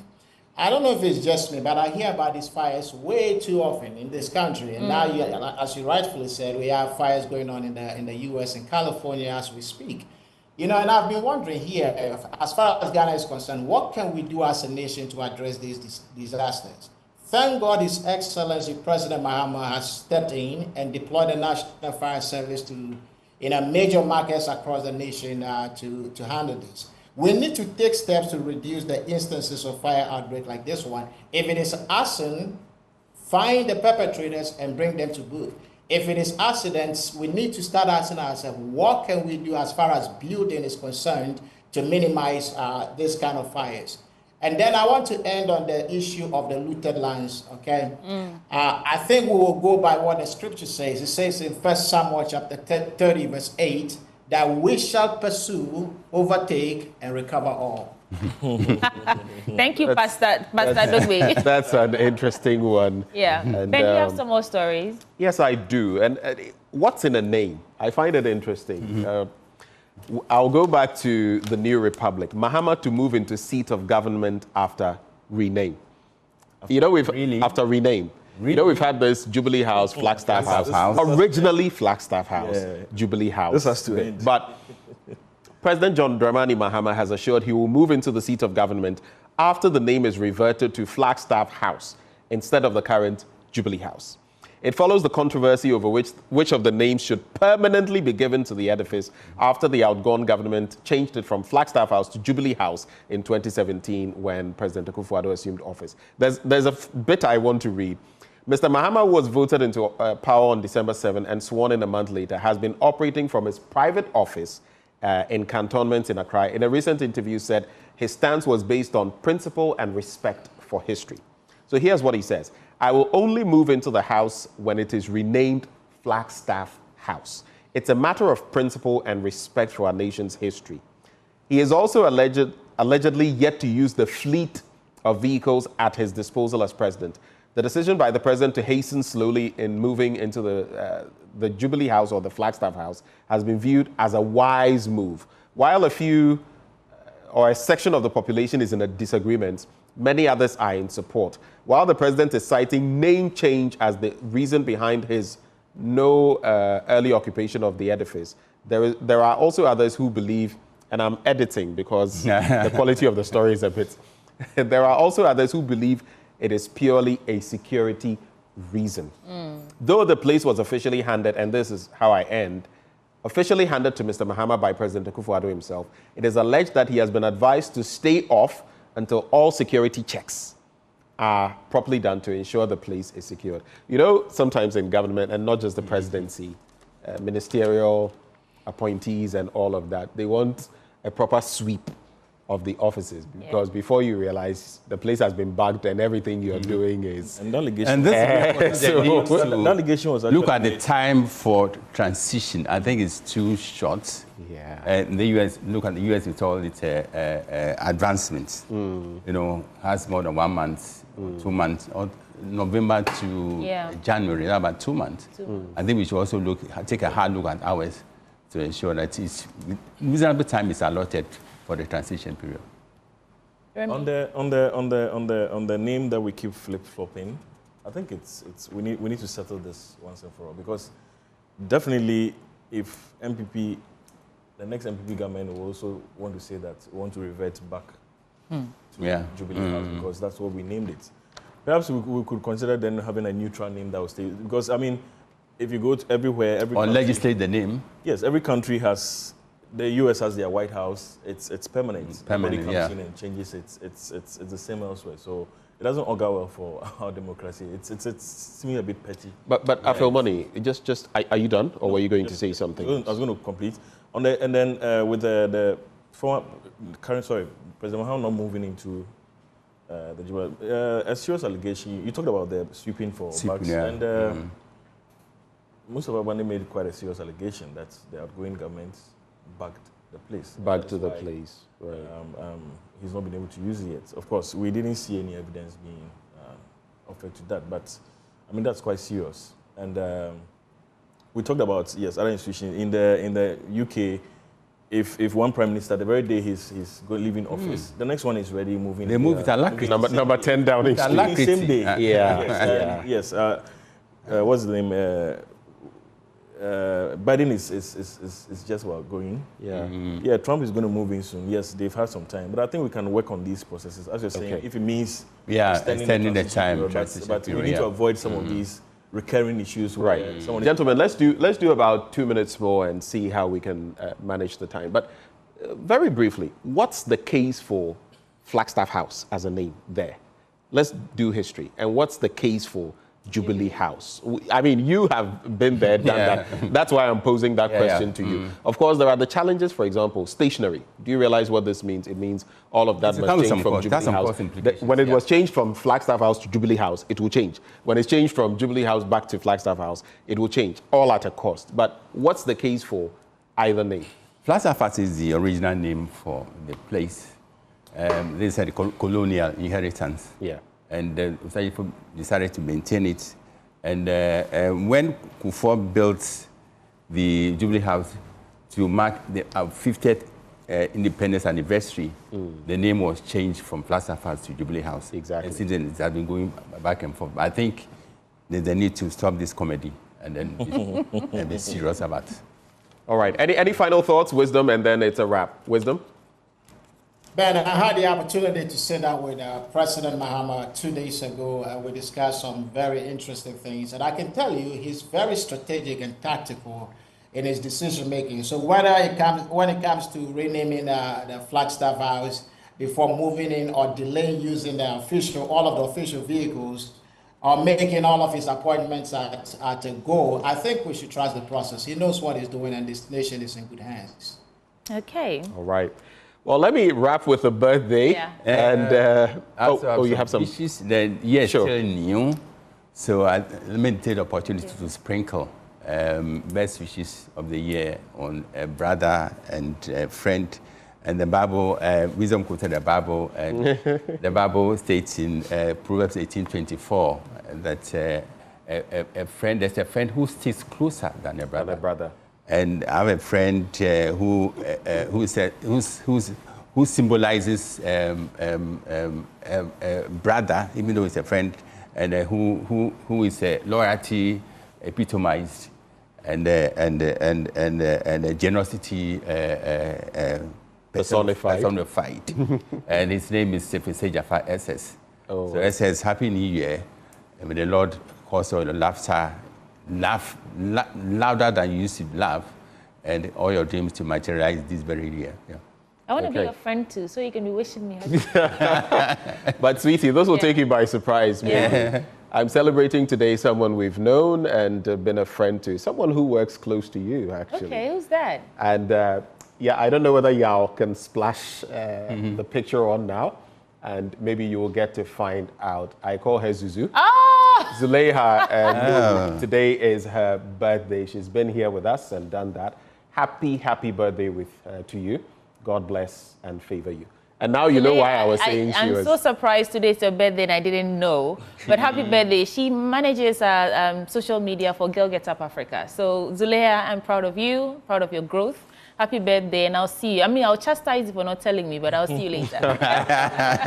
Well, that's how we cap it off. Sports is up next. But before we get there, we thank Wisdom Dogbe financial analyst, Afil Money, former president of the Ghana Journalists Association, Remy Edmondson, who is with the PPP, and he contested in Papa Preko. He contested in the Dominico Abinya constituency as well. Thank you so much, gentlemen, for joining the Thank you, Benjamin. Thank you. Well, you want to stay because sports comes up next. Haruna Mubarak will be presenting that. Do stay.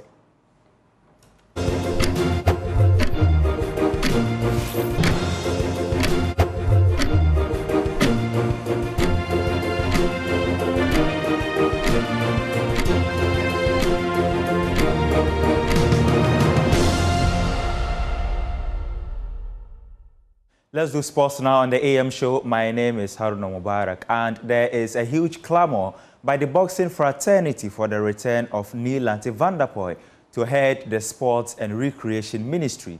Neil Lante is understood to be the front runner for the role, having been in charge for about 6 months in 2016 before the change of government. CEO of Box Office Promotions, Alex Ntiamwa, is confident in the competence of Neil Lante to change the fortunes of Ghana sports.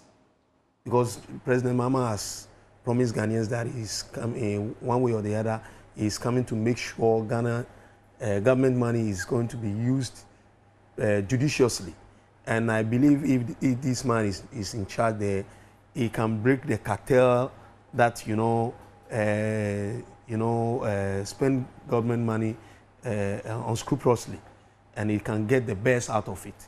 So for me, I will recommend him to be the person that will be the sports minister, because he can help not only football, but boxing and other sport, least finance sports. That's what he's been saying all the time, and I believe he can deliver. The boxing industry here in Ghana is not about building one fighter or two fighters, taking them to the world over to win just titles elsewhere. But we want to build the boxing industry here, because it will solve a lot of problems, especially in terms of employment.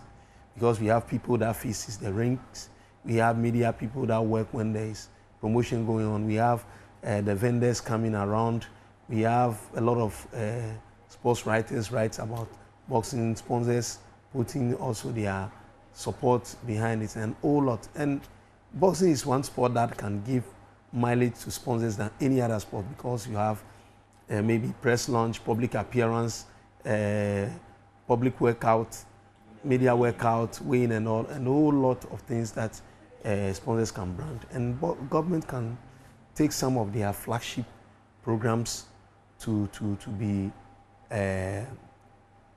advertised through boxing. The Finance Minister designate, Dr. Ato Forson, has vowed to abolish the betting tax in his first budget when he is approved. Speaking before the Appointments Committee of Parliament, Dr. Forson argued that the current betting tax has failed in its intended objectives and should be scrapped.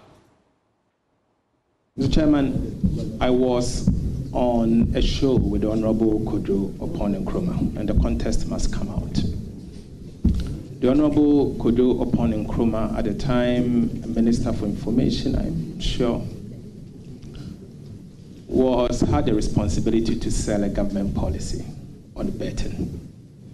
And he said, I'm surprised you are not bringing that portion. He said, that betting tax is being implemented because it is destroying our youth, and that the government is introducing this betting tax he said the government is introducing this betting tax to deter them, equivalent to essence tax, so that they will not be staking the bet. I retorted on a show being hosted by Evans Mensah on Joy FM PM Express. I retorted by saying that will not solve the problem. That will not solve the problem because I've read a number of articles, and the article presupposes or suggests that it is destroying our youth. And so if you want to introduce a tax, you have to first look at the elasticities, and as to whether the elasticities will mean that imposing such a tax will prevent the individual or the people concerned from the staking of the VAT, of the betting or not. But I doubt that will. And so if you intend doing that, the best option is to ban it and not to introduce a tax. And I said the tax will not solve the problem. Here we are today, I've been vindicated. Has the tax solved the problem as intended by the government? Big no. I insist that that tax must be abolished. And as Minister of Finance, my first budget, I will abolish the betting tax. Thank you. Now, the Basketball Africa League and Hennessy, which is a world-renowned cognac brand, hosted the second basketball lifestyle and entertainment event at the Bukom Boxing Arena ahead of the start of the 2025 season. My colleague Kwame Benaya has more in this report. The event, dubbed Ball in Accra, celebrated basketball, lifestyle, and entertainment ahead of the 2025 season tip-off. Two studded teams competed, Team DJ Tunes and Team Small God. Team Small God featured basketball star Angel McCourtry alongside Ghanaian musicians Spice Lee, Joy B, and RJZ, while Team DJ Tunes had Angolan stars Carlos Morris and John Pedro featuring. After a thrilling night of basketball action, Team Small God emerged victorious with a 65-60 win over Team DJ Tunes. BAL President Amadou Gallo expressed his excitement about the event. Amazing display of energy, from the crowd. Obviously, incredible performance by all the players on the court. The BAL players, we have Carlos Moraes, John Pedro from Petro Atletico de Luanda, our 2024 BAL champion. We had Arthur Majok, who won the BAL championship in 2022 with US Monastir, Maktar Gueye on the Senegal national team, Angel McCourtry, who is a WNBA legend. And when really, all these players, they are entertainers, DJ Tunes, and some of the names I could remember, I was very impressed, and really, the crowd, obviously, that turned up in big numbers. So this was a special afternoon. Gallo also hinted at plans to make Accra a consistent host for BAL events. Well, further continue to engage with our fans, just to show that there is passion for the game of basketball, for the lifestyle brand we're building with the Basketball Africa League, and having these entertainers from different spectrum come together on the basketball court. Ghana and Accra is a major city for us. In the future, we want to have more programming here to see Ghana more present in the Basketball Africa League. I was pleased to see this year there was a team that participated in the Road to BAL qualifiers.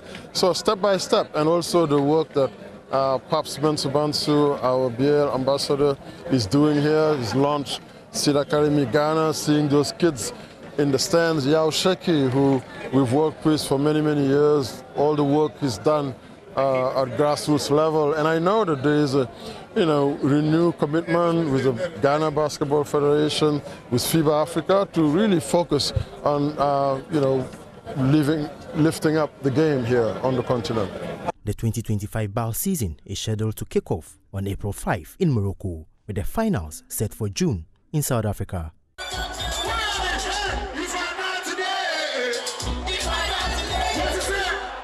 We've got matches to look forward to tonight in the English Premier League, and all eyes will be at the City Ground, where leaders Liverpool face third place Nottingham Forest.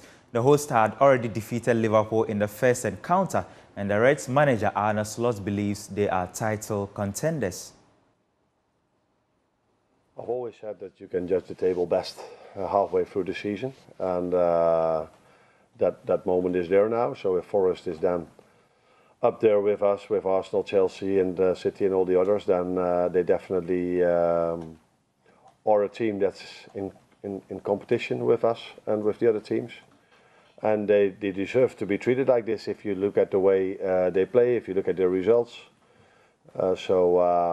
Yeah, it's going to be a very difficult challenge tomorrow to get a result. Obviously they can close the gap between yourselves to 3 points at the same time as well. What sense is there that maybe you owe them one for what happened at Anfield earlier this season?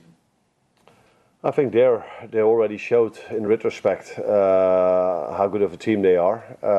Leading up to that game, I think they had 2 draws and 1 win.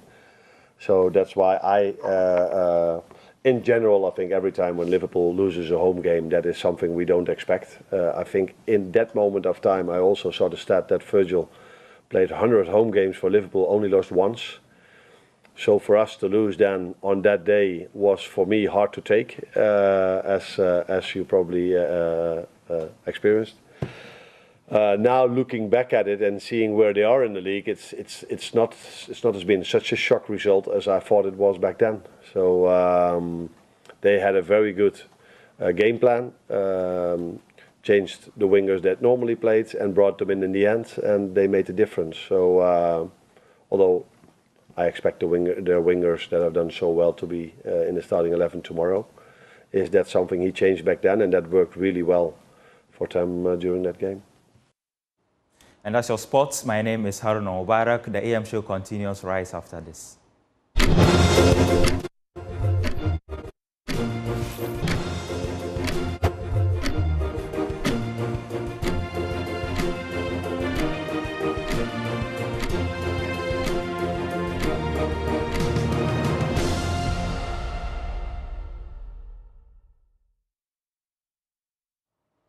This is the AM show. We welcome you back aboard as we hit the tarmac on our big stories. But what can you expect?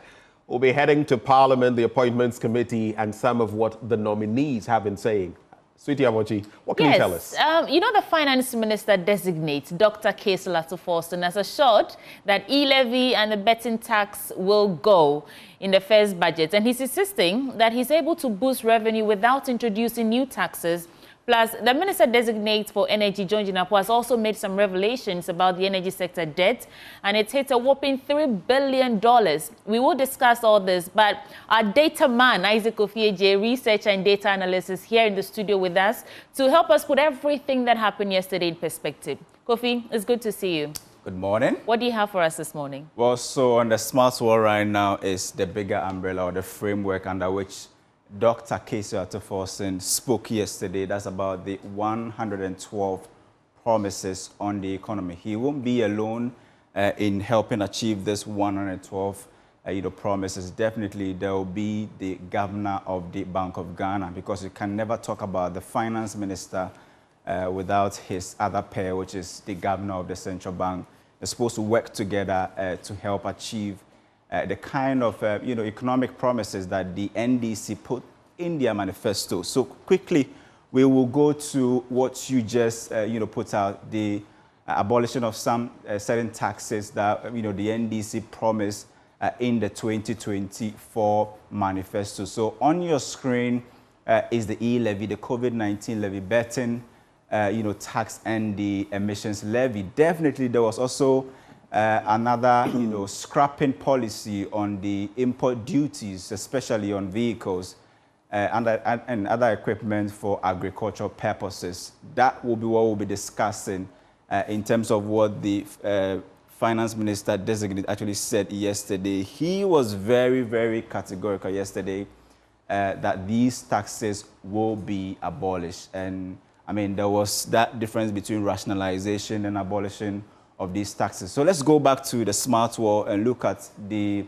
opportunity costs in abolishing these taxes. So what we did was to look at the 2024 budget that gave us an indication of how much the government is projecting. These are indicative, figures they'll be getting from these three taxes. We are looking at the COVID-19 e-levy and the betting tax, looking at it in a span of, let's say, 4 years, because definitely this government will be in power from this year, 2025, to 2028. So if we do the math, that means that if you are scrapping e-levy, which in this period under review, according to the Finance Ministry, the estimated or projected revenue is around 13.9 billion Ghana cedis. If you look at the, that's COVID-19 levy, the biggest of all.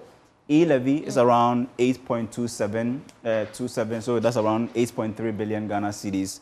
And then also betting tax, 5.1 billion Ghana cedis. So if you add all of them, then we should be hovering around, let's say, 25 billion Ghana cedis. The key question is, within this period, where is the government going to find that alternative to get, somewhere $25 billion to plug the hole that will be created as a result of the scrapping policies? So he was also, heavy. There were questions on road tolls that was actually put to him that, what is he going to do? Now that his government is saying that they will be abolishing the e-levy, what is he going to do about road tolls as well? And he says that, look, they have a very, common position on the road tolls that it should be back, and that if you are using the road, you should pay. And remember that when the government, the Akufo-Addo administration was trying to introduce e-levy, one thing that they said was that once they introduced e-levy, they were going to get rid of the road tolls because they felt that e-levy was going to cater for that. We've looked at the numbers, the projections, or the inflows that we were expecting from the e-levy is not what we are actually getting. But in terms of road tolls, we know that the country gets about 72 million Ghana cedis annually from road tolls. Is it going to be one of the main sources that the government is also going to use in plugging the hole that has been created?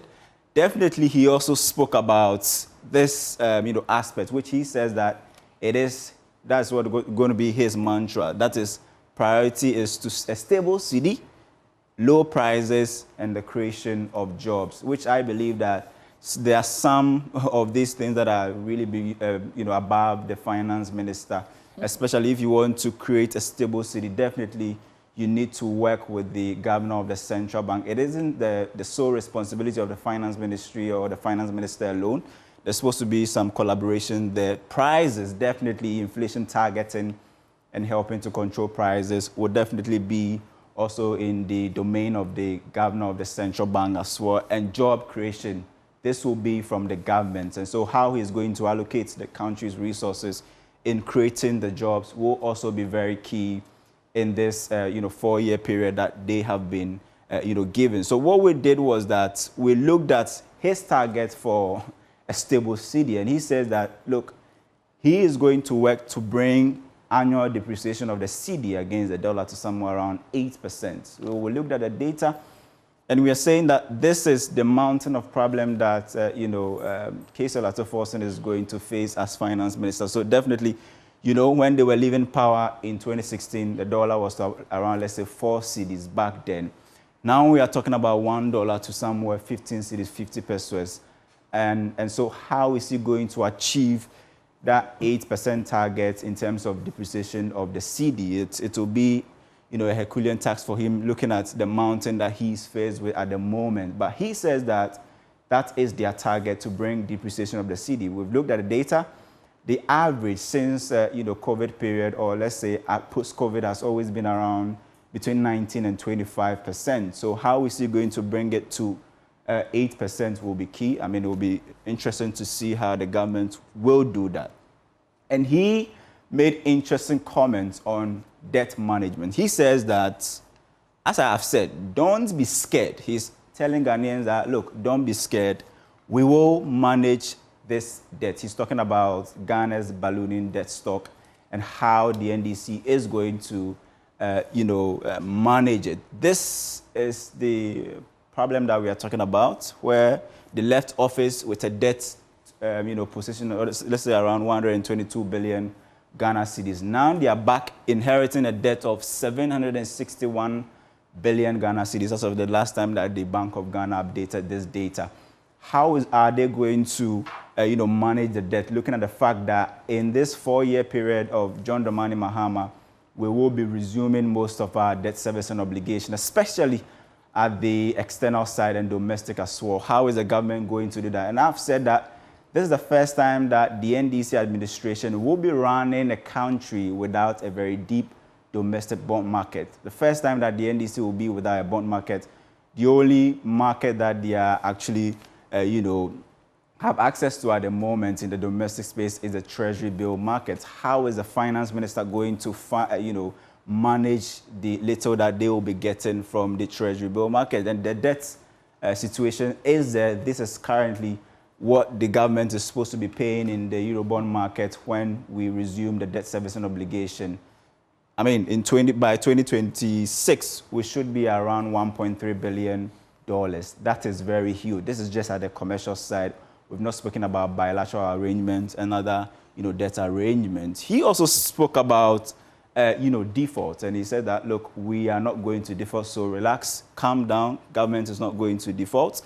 There were other things that the finance minister also spoke about, and spoke about the IMF program, and he said that they never said that they are going to ask for, additional financing, but he said if the need be, they will go to the IMF and seek for that financing, but wasn't very categorical about that. He spoke about expenditure cuts, and he said that it shouldn't always be about tax. I mean, how do you bring down expenditure to make sure that you close the deficits? It shouldn't always be about tax, he said yesterday. So we decided to look at how, responsible governments have been in terms of what they, budgeted to spend and how much they spent as well. You could see the blue line is the budgeted expenditure, the red line is the actual, and it's always been above that until, let's say, the IMF came in the picture starting somewhere 2023, where we decided to be a bit disciplined, and now we are spending, below what we actually projected. And I think it will be the best time to move to energy, because it wasn't just about the economy that, we spoke about. Yesterday came out during the vet, and John Jinapo also came before the vetting committee, and he spoke a lot about the energy situation. And definitely, when you talk about energy, the first thing that comes to mind is stable power, electricity. So let's see what the president himself has been saying about electricity and then also, energy. He said that he believes that the last bit of, ECG, or the last chain of, distribution of ECG should be privatized. So you are talking about private sector participation and not just the whole of ECG being privatized. That's according to the president. So the president has a vision, and his vision is that the last part of the energy distribution, which is being handled by ECG, should be privatized. And yesterday we heard from the energy minister, who gave a roadmap and said 6 months, they are going to look at that and see how feasible that will be. He said that as a strategic step, you do not put all your energy assets in private hands. So this, he's saying to actually, conform with what the president has been saying, that, look, we are looking at the last part, not the entire ECG. And the energy minister said that we cannot put the entire ECG in the hands of the private sector, because they believe that this is a national security, asset, and should not be put in the hands of one, private sector. And also said that, look, if you look at the debt situation in the energy sector, when they were leaving, I think it was around $2.1 billion. Now he's saying that the energy debt has ballooned to $3 billion. And we've been saying that the energy sector, Ghana's energy sector, has become a debt-making machine. And if you look at one of the big contributors to the country's ballooning debt stock, especially at the external side, and the forex, debt, has to do with the energy sector, which generates more debt almost every year. Spoke about the debt situation the country owed to some power producers and fuel suppliers. We know that the president met some independent power producers yesterday, and the conversation was around the cash waterfall mechanism and then also how to get their debt paid. Yesterday, the finance minister or the energy minister designate spoke about that. Definitely, if you're talking about power and you're talking about ECG, you should be speaking about the cash waterfall mechanism as well, because PRC has given us an indication that, look, ECG doesn't bring all the revenue they collect. And yesterday, John Jinapor said that if you look at ECG, there's about 400 million Ghana cedis that, I think every month is not accounted for by the ECG. So that's also one thing that he spoke about yesterday. And definitely, you look at the data and you could see that what ECG collects in terms of their annual revenue versus what actually they report to the cash waterfall mechanism, portfolio. There's a huge difference. 1.3 billion, that's the actual revenue versus 700 million, what they report to the cash waterfall mechanism. So, I mean, if you're looking at a snapshot of what happened yesterday, the vetting of the finance minister, nominee for the finance ministry, and then also the energy ministry, I think that this will be a good summary to start the conversation with. Well, Kofi, interesting points you've made there. Talking about fixing ECG, we started from fix the country, and then we got to fix yourself, and now we are looking at, fixing ECG and privatization. I don't know what your thinking is, because, like I was mentioning earlier today, there are the state-owned enterprises and the problems they've had. There's ECG somewhere in the mix. We've been talking about privatization, at least as far as I recall, since the Rawlings era, when we started taking away subsidies on, electricity and all that. But from where you sit, some privatization. Yes. From your experience, what do you think about that? Is some privatization good as far as ECG? Exactly. I think that I agree with the president who said that it is supposed to be the last bit of the distribution where we are talking about the revenue side. We've all seen evidence from the Haptel experience when we decided to digitalize some of the, ECG collections where Haptel came to the picture. We've seen how ECG was able to increase. Let me see if I can find, just look at this. ECG was able to increase in revenue from 2022 was around 8.69 billion Ghana cedis. Now we are talking about 15.7 billion. And Samuel Dubik Mahama had a lot to do with that. Exactly. Right. I mean, so that tells you that if we are able to stimulate the process a bit in terms of the last bit, the revenue collection, this is because you have ECG that has, about more than 61, bank accounts. And PRC, the IMF have all said that, look, consolidate all your bank accounts and make it one account so that we can have more collection. That has been the problem. If you look at other data, you see how shortfalls in the energy sector is ballooning according to the IMF. So definitely some sort of private sector participation for me will be very, very key, especially when it comes to the collection of ECG revenue. There are just two other things I'll run by you for your quick thoughts, and then we'll get to our guests. One, the energy sector debts moving from 2.1 billion to 3 billion. You would say, but it's only about another 900 million that has been added on. But here are the dynamics. Back then, what was the rate of the cedi versus the dollar versus now, what we are seeing? Which means that because the dollar is walloping the cedi by what it is, what we would have been looking at, maybe 18, 20 billion. Now we are looking at 45 billion equivalent. And then there's the bit about Atoforsin, reducing the cedi's depreciation to 8%. Quick thoughts on that? I don't know, but personally, that's a Herculean task. It's not going to be easy. I mean, first one, if you look at the energy sector, especially ECG, now you have about 60% of your generation capacity being handled by independent power producers, right? And all these independent power producers, if you look at the cash waterfall mechanism, you're supposed to be paying them $40 million every month for their work done. And last year, we're looking at the data where ECG at the beginning of the year started with 11 cedis to the dollar. And they were paying that $40 million to the independent power producers. When we got to about, let's say, July or August, the cedi had depreciated to, let's say, $1 to 14 cedis or 15 cedis. So ECG, by not adding any additional debt or any sort of operation just because of forex losses. They've actually incurred huge losses. And I've always said that if you have ECG that does almost all of its operations in dollar terms, right?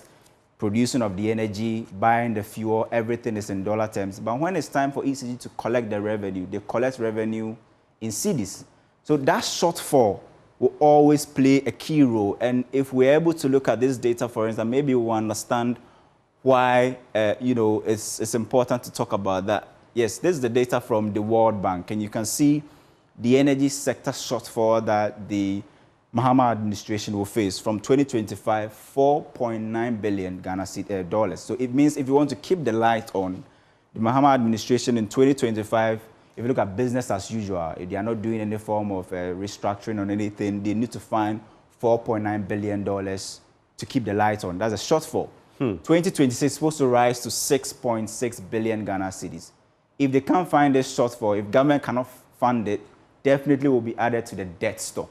So if you privatize the energy generation side of power, which you've brought in independent power producers, definitely you'll be accumulating the debts in dollar terms. And that's what, for me, has affected the current position.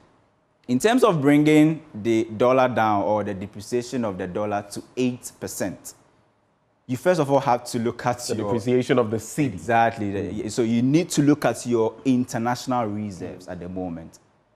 If you have an international reserve that's not even up to 3 months of import cover. Indeed. I don't think that we should be rushing to be talking about single-digit depreciation numbers, because definitely every year your import duties alone or import bill is over $12 billion, right? 2, you have some of your major forex earners like cocoa not bringing in the usual 2 billion, 2 point something. We've seen how the rates have fallen. Exactly. Right. And you cannot always depend on gold, for instance, because prices on the world market will always fluctuate. Yeah. And on the other hand, you are letting go some $12 billion in the span of, let's say, 5 years due to on-track remittances. So you can see that we are letting go a lot of things. I mean, when it comes to the, the side of, tax exemptions, the IMF estimate that it's about 2% of our GDP. And most of these guys are MNOs who come into the country and all of that. So if you... Not to forget corruption, losing about $5 billion to it. Absolutely, annually. Yeah. So if you quantify all of these things, the first question you have to ask yourself is, if this government is able to reduce that figure, for instance, plug the hole in the remittance space, able to generate, produce more cocoa, then you should start talking about, a good cedi.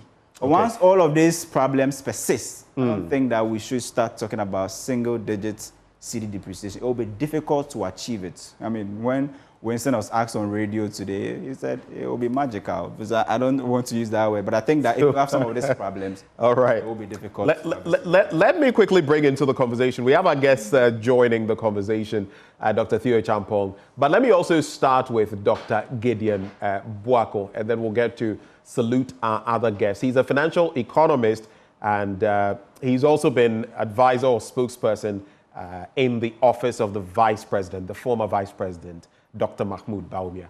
Dr. Boako, a very good morning to you, sir. Dr. Boako, can you hear me, sir? Yes, I can hear you. Good morning. How are you? I am well. I hope you are too. By the grace of God, I'm fine. It's really good having you join the conversation this morning. Let's take a quick look at what you see, what picture you see when you look at where our economy is vis-a-vis what the NDC administration has started looking at. They are scrapping taxes, but they say they are going to reduce the cedi's depreciation. There's the energy sector and the convoluted problem we face. But what background do you see when it comes to our economy and the plans so far that you see the NDC proffering for our economic ills? Well, yesterday I was part of the vetting committee that vetted the finance minister, the energy minister, and the minister for justice and attorney general. And I had the opportunity to ask the finance minister designate a question. And I sat through the questions that were asked. I listened to his responses. I think for the position of a finance minister, yes, he answered some of the questions to the best of his ability. But I had a feeling that we could have elevated the standard. And if you listen to the response that is coming, that is the only way you can begin to have a judgment on how good or bad this government is going to manage the economy, because he's the finance minister designated, and more or less everything is going to revolve around the finance ministry. I think that there is a lot more to be done in order to inspire hope and confidence, because judging from some of the responses he gave yesterday, some of them were quite evasive. Some were in clear indications of cluelessness, because, for instance, you are the finance minister designate. The government or the party campaign on a number of promises. First, amongst the issues, one of the critical issues that was put before him yesterday was whether or not they're going to start paying the first year annual facility user fee for tertiary institutions. And he was completely evasive. He said that he's not yet the finance minister, and therefore he cannot say whether they are going to get committed to that. But Dr. Boako, two quick things. Would you have wanted him to give data that he didn't have and tie a noose round his neck? You know, and secondly, I've taken a look at the University of Ghana, for example, the latest batch that has been admitted, and you would realize that some of the fees have actually escalated by about 1,000 cedis. I've forgotten which specific one. So wouldn't you exercise caution there rather than just throw the gauntlet and maybe err? First and foremost, this has nothing to do with knowledge of any data. You promised that you are going to take that bill. You are asked a question as the finance minister designate. Are you going to do this? And you tell people that I'm not yet the finance minister, but I cannot say. Who else should Ghanaians go and ask this question for?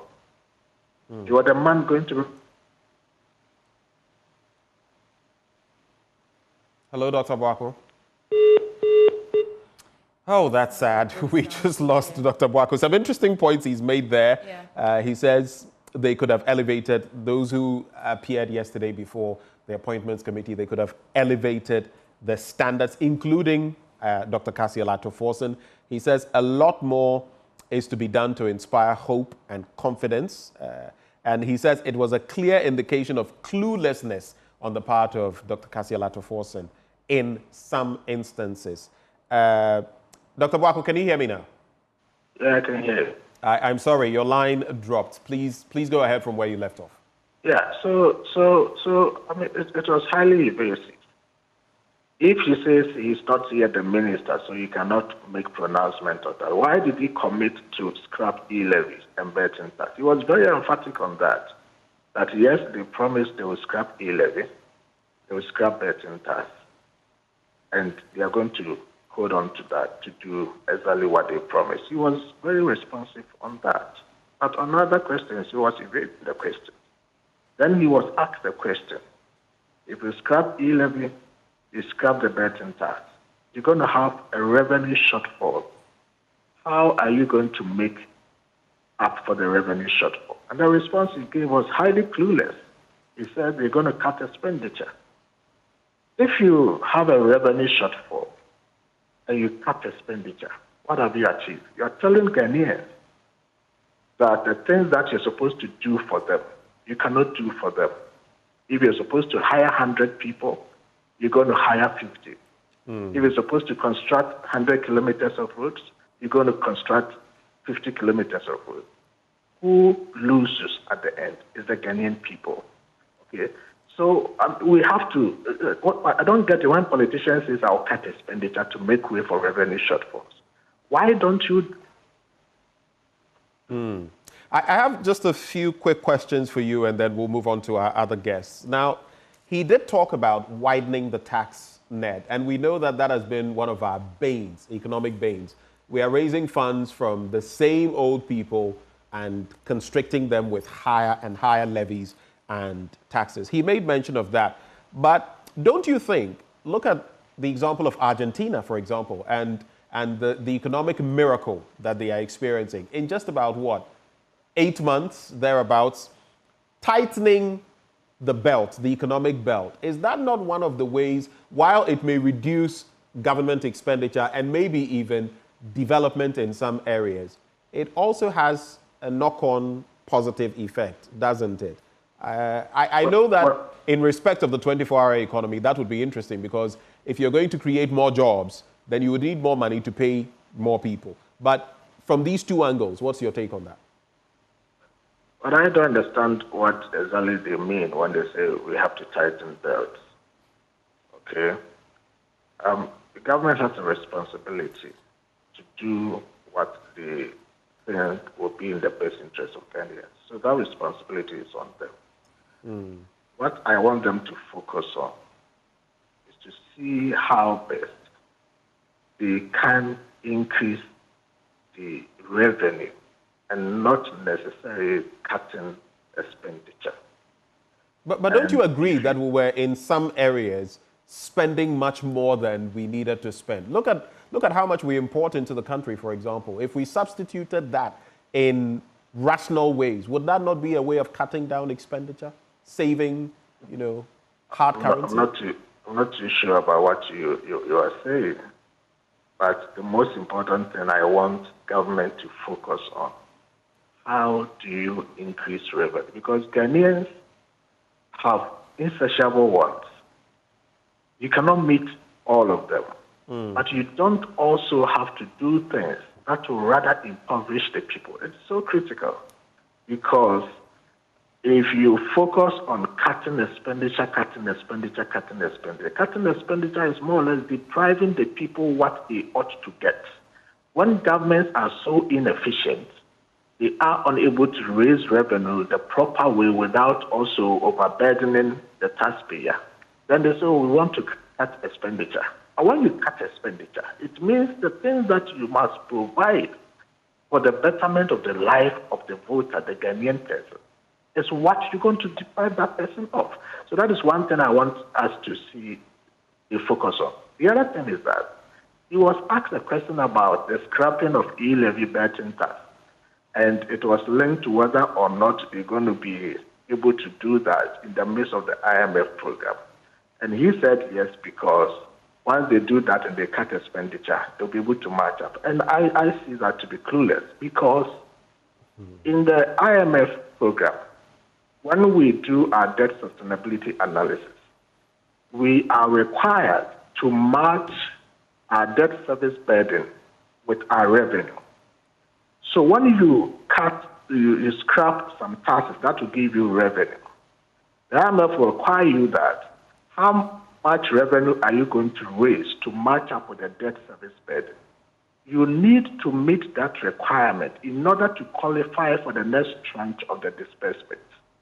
Now, if you decide to scrap e-levy, betting tax, all of this because you have promised, politically you want to satisfy the people to say that I said this, I have been able to deliver. If you don't have any other revenue measure to increase your revenue such that your debt service burden to revenue ratio will be at par, you're going to fall short in breach of the IMF conditions. Right. And on that, I didn't see the minister come forth with an appropriate response to do that. I see the only way out. They're going to scrap e-levy, they'll scrap betting tax, they will scrap COVID-19 levy emission tax, and they will introduce another tax, just by way of changing the name, just a change of nomenclature. And I don't think that is a smart way to go around it. You're trying to do that to tell Ghanaians that you can play on our intelligence. If they scrap e-levy and betting tax, bet me, they're going to introduce other taxes, and they may be higher than even to pay for e-levy and betting tax. So that is I like the play on words there. If they scrap e-levy and betting tax, bet me. Okay, but just my final bit to you now before we segue and Sweetie takes over for more questions. You seem to suggest, you mentioned that they could have elevated the standards yesterday, that what they delivered, especially the finance Minister Designate did not inspire hope and confidence. And that, you've used this word a number of times. It's a clear indication of cluelessness. Is that to say the performance of Dr. Kassia-Latoforsen for you was underwhelming, first of all? And secondly, were there any positives? Did you get any hope at all, or everything was negative for you as far as especially the finance minister designate? I haven't said everything was negative for me. I'm just asking. I'm asking. So if you listen to the responses, I think his composure and the approach to the questions were very okay. But if you delve deeper into the substance of what he said, it was completely clueless. And at some point, I got an indication of an attempt to even lie whilst he was speaking. And let me say this. I asked him a question about some data he put out in 2019 in response to the former Vice President, Dr. Mahmoud Bawumia. And I quoted him exactly what he said, which he did not deny. And I gave indications in the 2017 budget, 2018 budget, 2019 budget, gave paragraph and page numbers of appropriate figures that were recorded in the budget statement, which were approved by Parliament that he was part. Juxtapose that against the figure he gave, which was wrong. In his response, he lied again and said that he depended on IMF. Meanwhile, the IMF figure he quoted is exactly what Bawumia was talking about, because Bawumia spoke about non-rebased deficit. The rebased deficit is what was reported in the IMF tables later on. Because the figure we are talking about is 2016. In 2019, 2016 figures had been rebased, and we had accurate actual figures, not provisional. So when I question you on something you say, and then when he realized that there's a disparity between what he said and the IMF, you know what he said? He said, oh, even he was charitable, because the IMF put the figure at 6.3 and he gave 6.1. So clearly that is an indication that even the IMF table you are referring to, the figure does not correspond to what you are saying.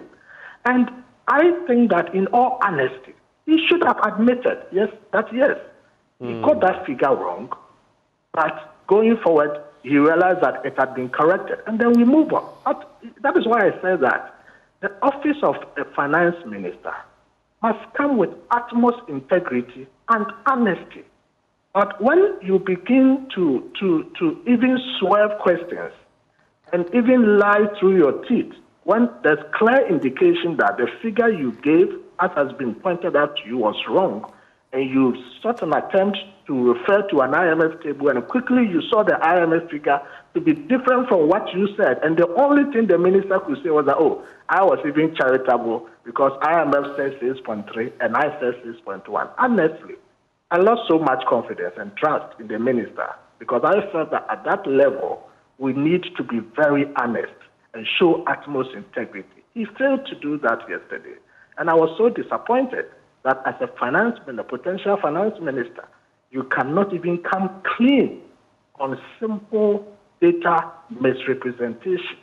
And for me, it was highly disappointing. And I think going forward, maybe, on the spur of the moment, in the heat of the discussion, he had to seek behind something to clear himself. But it was highly disappointing for me as an academic. You don't joke with data. And when you get it wrong, you must admit you got it wrong. All right.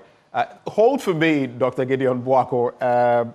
It reminds me of some things that happened with the Honorable Ken Oforiatta back then. But I'll not go back into that. As I hand over to Sweetie Abochi, we must also all be reminded that sometimes in raising funds for the state and generating revenue, you don't necessarily need to create new tax handles. You can just, look at increasing the levels of compliance, and that can solve many problems. But Sweetie. Benjamin Akakwa, was enjoying your conversation. But let's move on. Joining us via Zoom is Dr. Theo Champong. He's economist and political risk analyst. We also have Professor Lord Mensah. He's a financial economist. He's also at the University of Ghana Business School. Gentlemen, thank you so much for joining us. And I want to start with Dr. Theo Champong. Doc, the Finance Minister designate has pledged to abolish e-levy, betting tax, COVID-19 tax, and all that. Ghanaians have learned, maybe from experience, that we should start asking questions early. Did you get that reassuring sense yesterday from some of his responses that this new administration can do the job without actually eliminating these taxes and the revenue shortfall that will result in, and then maybe surprise us with some other taxes like Gideon Baku was saying? Did you get that overwhelming sense of assurance that this is a team for the job in terms of where we are right now with the economy? Yeah, good morning, and I hope you can hear me, and it's good to see Prof. Lord as well, and my good friend Gideon. I think the vetting went quite well. I listened for the most part to the Finance Minister's vetting and then the Energy Minister as well. And I think overall, from where I sit, they seem to understand the issues within the sector, and what then it will require to actually, take us, out of them. Of course, the proof of the pudding, as we say, is in the eating, right? And that would be what we see in the coming weeks and months in terms of how they deliver the substantive issues. But if you look at their experience, having been deputy minister in the former government, and then also having been in parliament through various committees that they've served on, and then the fact that they also have done a little bit of work on the side to support themselves, it does look to me, in addition to the academic credentials and all, it does look to me that the team would be able to deliver. But like I said, it comes fundamentally to how and when that delivery is done. And on the substantive issue of those tax cuts that have been promised, my position on this is very, very clear, that both the e-levy and the COVID-19 levy, at the minimum, have to go. I mean, it's interesting that Gideon was mentioning some of the trade-offs and all of that. But interestingly, even in the MPP manifesto, they had also promised that these two taxes and others will be scrapped, right? And it's for a very simple reason. Citizens, Ghanaians have gone through hell the last few years with the cost of living crisis. And especially for me, for the e-levy, it's one of those taxes that I think what the finance minister designated said, you don't know which bucket to put it in. And many people complained that it was actually a theft of their resources for you make a transfer for no work done or very little work done. The state is actually taking money off you when you're also paying transfer charges, right, on top of that. If you look at the collective numbers and you work it out, for COVID and e-levy, it's just around $300 million, right, a year. Again, to put it in context, that's about what we get every 4 months from the IMF under the current program. And roughly 0.29, 0.4%, 3% of GDP, right, in terms of the losses that would be made. But you have to juxtapose that against some of the proposed interventions that they have indicated they'll be doing on the expenditure side of the equation. I think that is where, for me, a lot of the emphasis have got to be, right?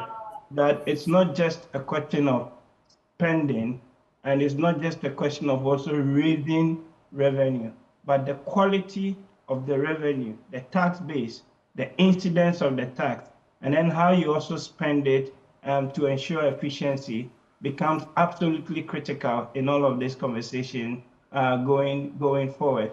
And when I look at some of the manifestos, the interesting thing is when you looked at the NDC manifesto on what they promised to do on the economy, and you look at the MPP manifesto on what they promised to do the economy, you could actually tell very little, right, from them, which for me reflects the fact that what needs to be done, at least kind of both parties, right, agree and that going forward. But then it becomes how you do it. And this is where the tax starts within the first 120 days. The signal, the positive signal it was sent to citizens becomes quite important. There are a few other things that I'm sure we can discuss, but fundamentally, it's also then a question of how do you actually deliver and engineer consistent growth. This economy has got to be growing well in excess of 7% a year if we're actually to make any headway with poverty reduction and translating that at the micro level. The debt management issues also, is there. And if you look at this in the context of the IMF program, the IMF is very, very clear. The last review of the program, the third review, it's very clear. There are three broad objectives, right? Macroeconomic stability, debt sustainability, and then number three, higher and inclusive growth. So everything that the NDC administration would be pursuing or driving, right, needs to come in the context of this IMF program as well. And on the relative macro side, when you take inflation, you take the exchange rate, the depreciation, that's what we've got to deal with.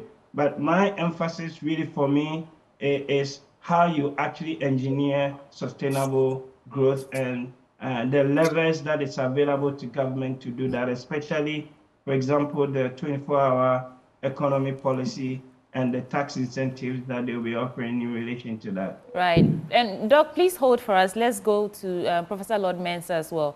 Prof, thank you for joining us. Is there a reasonable chance that this new administration, when we actually have a substantive finance minister, that they could be surprised and then we may actually have to incur some extra taxes if they scrap? From the data that Kofi was giving us, we're looking about $25 billion in terms of what we make from these taxes that they're proposing to scrap. Is there a reasonable chance that this new administration has not yet come to terms with the full gravity of the situation in terms of the economy, and we may be surprised and they'll turn around and say, ah, well, we do have to burden you with some more taxes so that the economy can thrive?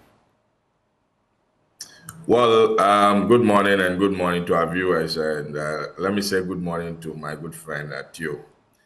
You know, I don't foresee that happening, where government, will come back and turn around, like Gideon was saying, to repackage, the tax that they are scrapping for us. I don't foresee that happening because, this is a government that has given, a signal of a conserved, nature in managing the economy. It's a government that promised Ghanaians cutting down, number of ministers and then the number of ministries. You see, having excess number of ministries, unnecessary, let me put it in quote, number of ministries in itself can bloating your expenditure lines, which at the end of the day are going to be expenditure that you put out there, but then building back into the economy in terms of growth becomes a problem. We were here when we saw a government comes to power with about 110, ministers. If you split that into, substantive ministries, we're looking at about, on the average 55, ministries. Let me put it that way. We had ministries of special initiative headed by First Minister being Honorable Howard Kumsin. We had Zongo ministry, we had, senior ministers, ministry, and all those ministries put together. Let's ask ourselves questions. With a bloated expenditure that all these ministries called for, what was the outcome? Can we go around the country and pinpoint any, substantial edifice or structure that these ministries were, or a policy that one of those ministries came up with that can sustain or can help, grow this economy? So I was surprised when Gideon was talking about cutting down expenditure means that denying the people what is required for them. The minister, through his, vetting, indicated efficient allocations of resources, which is, for me, it's very, very important, especially the expenditure lines that you don't have control over. I mean, sorry, especially expenditure lines that you have control over, which are the discretionary ones, talking about goods and services, talking about, capital expenditure. The fact that you are cutting down expenditure does not mean that you're going to deny the people. If it's about 10-kilometer roads that you're supposed to provide from them, you end up doing only 6. No.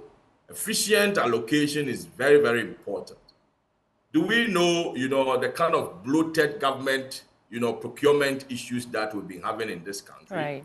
If you consider all those into, you put that into perspective and you're able to control them, you know how much you can save for the country. So from where I sit, I think, the minister did very well. I don't foresee a situation where the government will come back repackaging, taxes for us. If you look at the, tax lines, e-levy and then, betting tax and all those, it's not up to 6 billion, of our, revenue generation. If you are making up, if you are making up expenditure that unnecessarily, that are eating up the revenue that you generate unnecessarily, I think, that's not a good management. And that was why, we could see a government that was spending more and then trying to increase its revenue. But trust me, the economic indicators were not favorable. Right. We saw inflation going up unnecessarily. We saw, exchange rate not being stable. So it's not about, what you spend. It's about efficient, way of spending the money you have. And I think the finance minister in his vetting, indicated that, it's a teamwork. He's not going to, be a finance minister telling you that he's going to control inflation, he's going to do that. He appreciated in his presentation, right, the teamwork that involves in, managing, the economy. Because I saw him mentioning, engaging the agric minister. I saw him mentioning engaging the energy minister.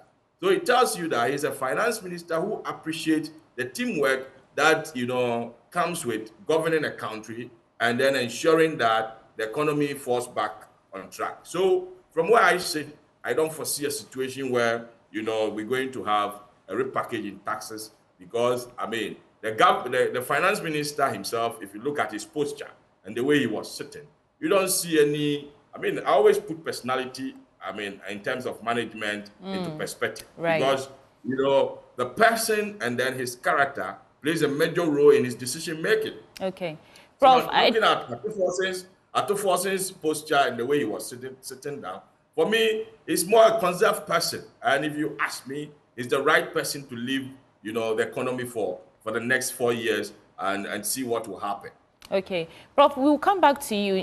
The president has also hinted about reviewing the IMF program. I want to come back to you in terms of specific modifications. And then let me chip in here, quick one. He talked about, inflation target of about 8%, which Kofi's presentation indicated that it may not be achievable. Yes, I do appreciate. Over the past, I think 12 years or so, we barely had inflation staying within the single digit. But trust me, this is a long-term target that has been in our budget for so many years. And if we manage this economy consistently and conservatively very well for the next, 4 to 8 years, we should be able to get this target. Okay, so I'll come back to you. I just want to give Dr. Gideon Bako the chance to reflect on your responses so far. Doc, if you're still with us. Yeah, thank you, and welcome to my big brothers, Lord and Tio. Just to start from where Lord ended, the inflation targeting thing that Kofi was also talking about, it looks quite possible because even if you look at the third review report of the IMF and you look at the projections that have been made for 2025, the IMF has projected that we will end any year inflation with 8% and supposed to continue for 2026 and 2027. So all other things being equal, based on the foundations and where we are as a country and the kind of indicators we have, we should look forward to having an inflation within the band of 8 plus or minus 2. And so when the minister says that they're going to work to bring inflation down to 8%, it is within the projections that have already been made by the IMF. So that is believable.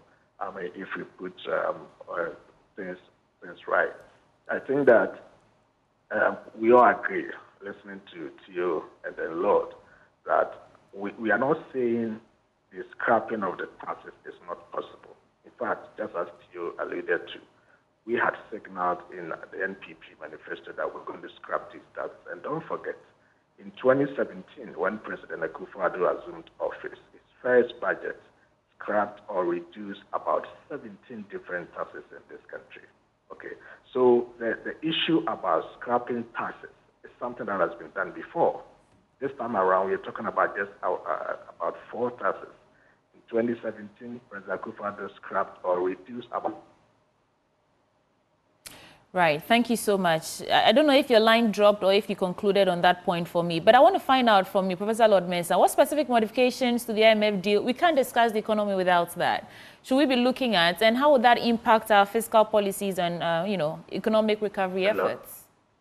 I thought you were going to let me end before you go to Prof. Yes, I couldn't hear you, so I wasn't sure if your line had dropped, but please go ahead, complete your trail of thought. Yeah, so I was saying that it is possible to scrap the taxes, just as Akufo-Addo did in 2017. What is not certain, and I listened to the minister very well yesterday, he hinted in his response, that the other way they can go around it, if they scrap betting tax and e-levy, is to introduce another tax. This was exactly stated by the minister. And that is why I'm raising the concern that you cannot give with your left hand and take with the right hand. If you are scrapping e-levy, betting tax, you have to do so and not introduce another tax through the back door. And also need to find ways to have revenue that can match our debt service bed. But he did mention a few of those, didn't he, Dr. Gideon Bako? He did mention some of the ways they are going to make up for the shortfalls when they scrap these taxes. He spoke about widening the tax nets, spoke about cutting the waste. Absolutely. Yeah. Absolutely. So the question is whether or not the measures that he mentioned are so practical enough to rake in the kind of revenues that will be losing if we scrap these taxes. Because the taxes, they can do it, but they should have a better approach to go around it such that in the end, they don't fall short of the revenue side, don't get themselves in breach of the IMF condition.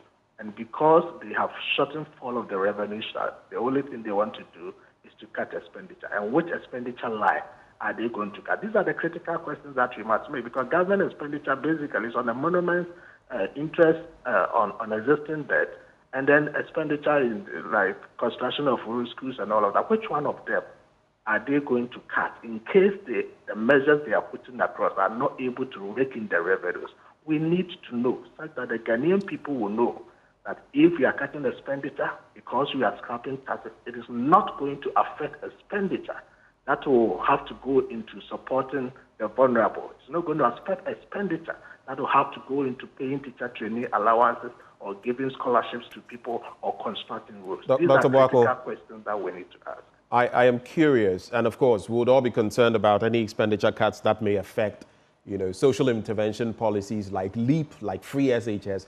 I get your point, but during COVID, when the former president, Nana Addo Akufo-Addo, asked us to tighten our belts, what did he mean? Where were we going to cut, reduce expenditure, and all of that? I ask from the standpoint of the number of ministers that were reduced, which Professor Mensah has alluded to. That in itself has a knock-on effect in terms of our expenditure. Are you saying that beyond these key areas, there are no ways of tightening our belts, cutting down on expenditure to cut our coat according to our cloth? Is that what you're saying?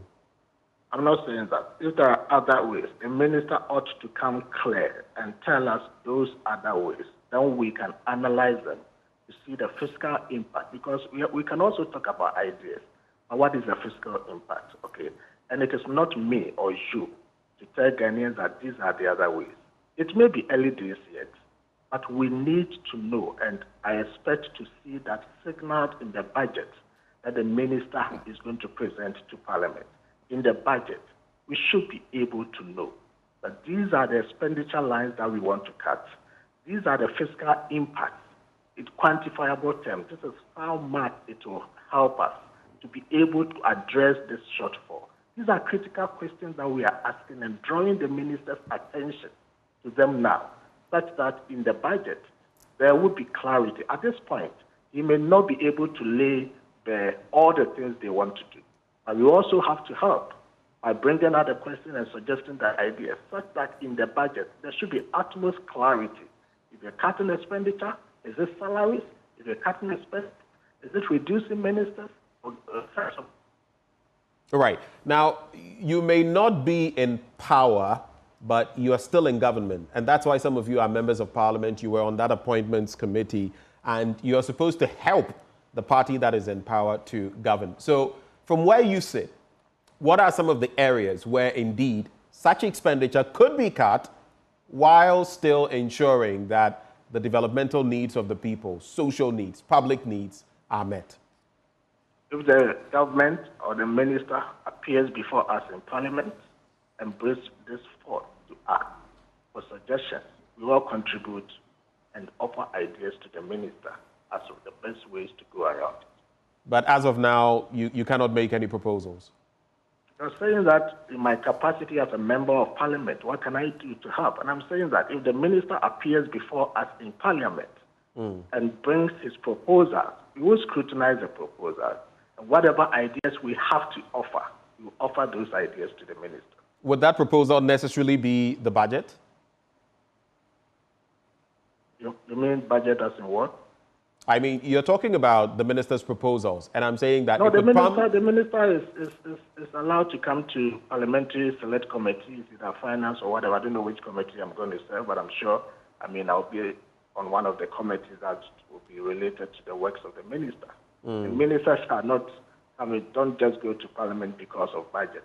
There are other avenues through which the minister comes through parliament, presents ideas or proposals to Parliament. Those ideas are... Dr. Bwako, I get that. I was just asking what avenue you felt maybe this would take. But thanks for the clarity. Please hold for me. Let me bring in Dr. Theo Champong. Dr. Kasiala-Tuforson yesterday made mention of the fact that his priority included a stable cedi, low prices, and job creation.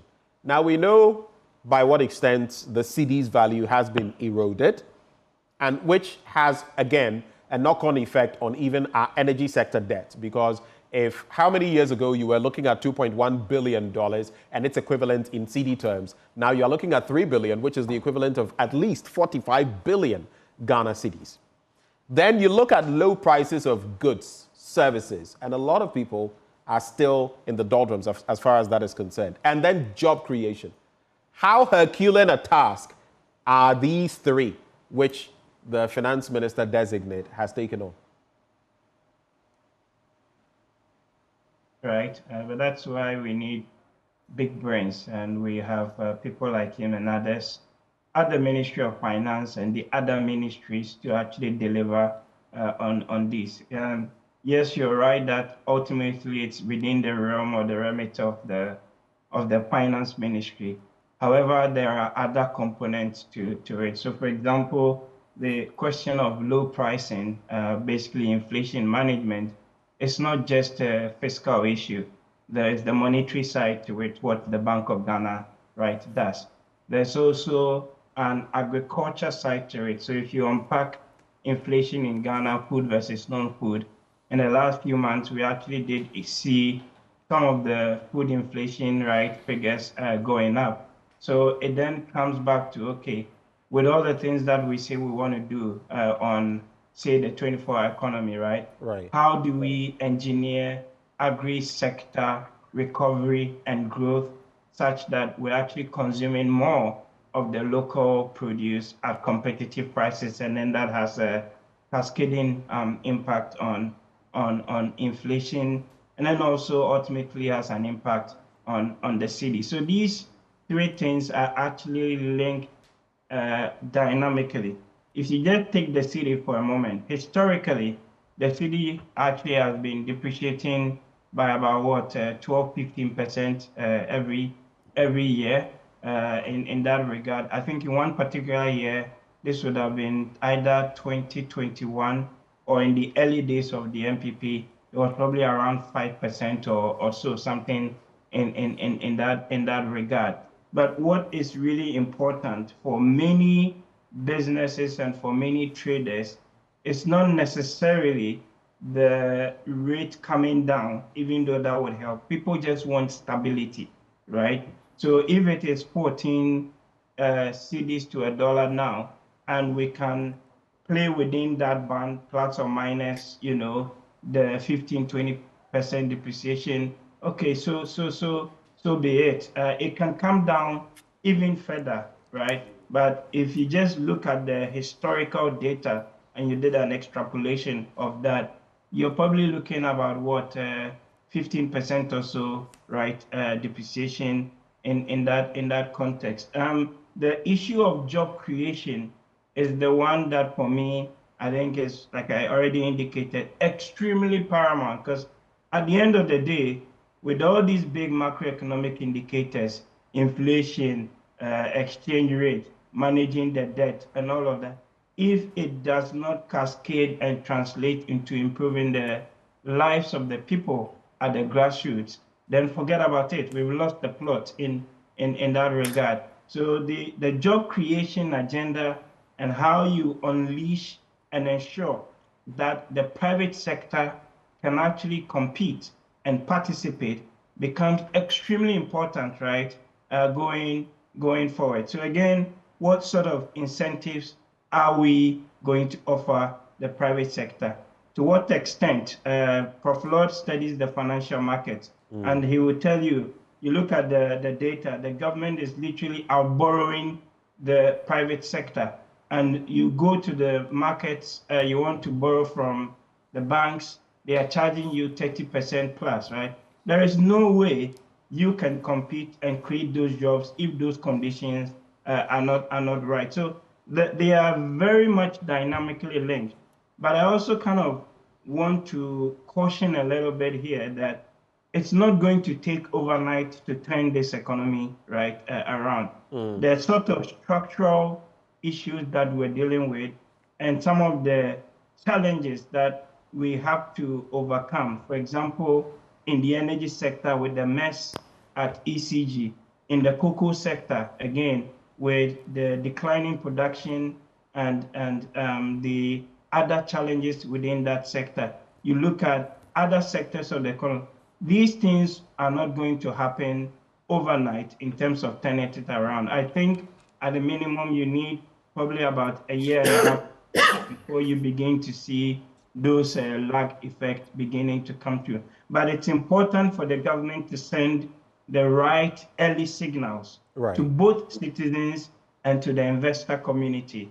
And this is where, for example, some of those little tax cuts, as I call it, for consumers, the reforms to the VAT regime, ensuring that goods can be cleared at the ports and the taxes are not killing businesses, that people can go to the banks and they'll be able to borrow, bringing down inflation. I don't think is going to get to 10% anytime soon. It's probably a year and a half down the line. But all those things become extremely important, right, going forward. But ultimately, this economy has to deliver for Ghanaians in terms of jobs.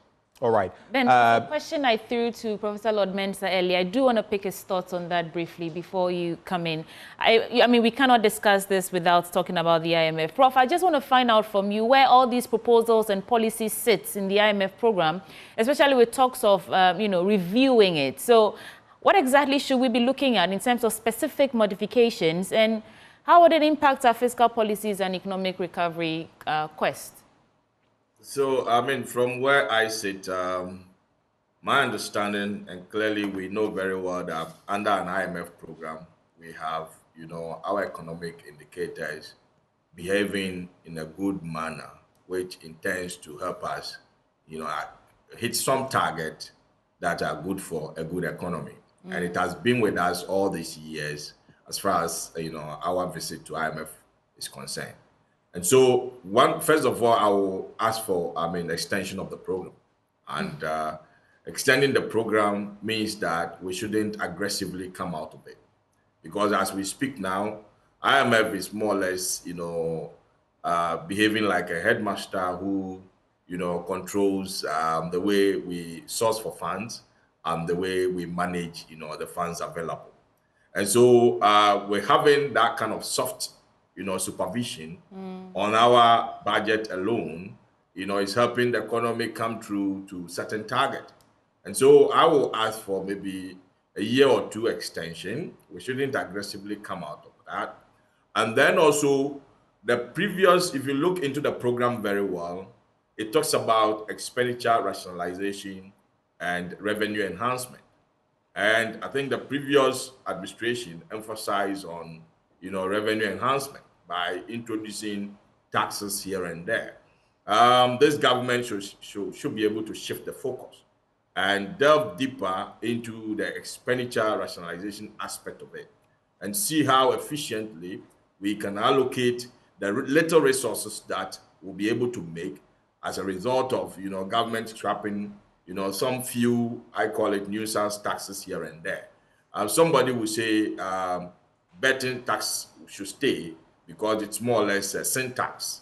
And at the end of the day, betting in itself have a way of building back into the economy because it improves on the consumption levels of the unemployed youth that are moving around. Because when they bet and they get something, one way or the other, they're going to, purchase, with it in the economy. So from where I sit, I think, these are the things that the government can do to help in, appreciate the direction of the economy. But then let's also look at, the three key things that the vetted finance minister talked about. Looking at stability in the city, price stability, and then job creation. Sequencing these three things clearly tells you that the minister understands the pass-through effect of, having a stable currency. Theo indicated that the currency is not supposed to come down, but then having it been stable alone is enough to help in price stabilization. Because we import a lot of our inflation. Let me put it that way. Now, if you look at, the global price of fuel, if you look at global price of food, it has a way of building up into our domestic, prices of food here and there. So having this in the interim, having a stable city in itself will help in what? Growing the economy. Because if you take, stability in the currency, that is when, businesses can plan. That is when businesses can, be able to determine the next level of, dollar that they're going to purchase for their import. By so doing, they should be able to, go to the bank, approach the bank, and then have a loan. And they can relate the loan to the currency depreciation or, currency appreciation. Right. So the interest on the loan to the currency appreciation or the currency depreciation. So effectively, that should be able to help. And in itself can, propel, savings, if you put it that way. And once savings improves, okay, it's going to help. And if you look at price stability as well, price stability will build up into household savings because we've had over the past years. And Prof, you have to wrap on that point for me.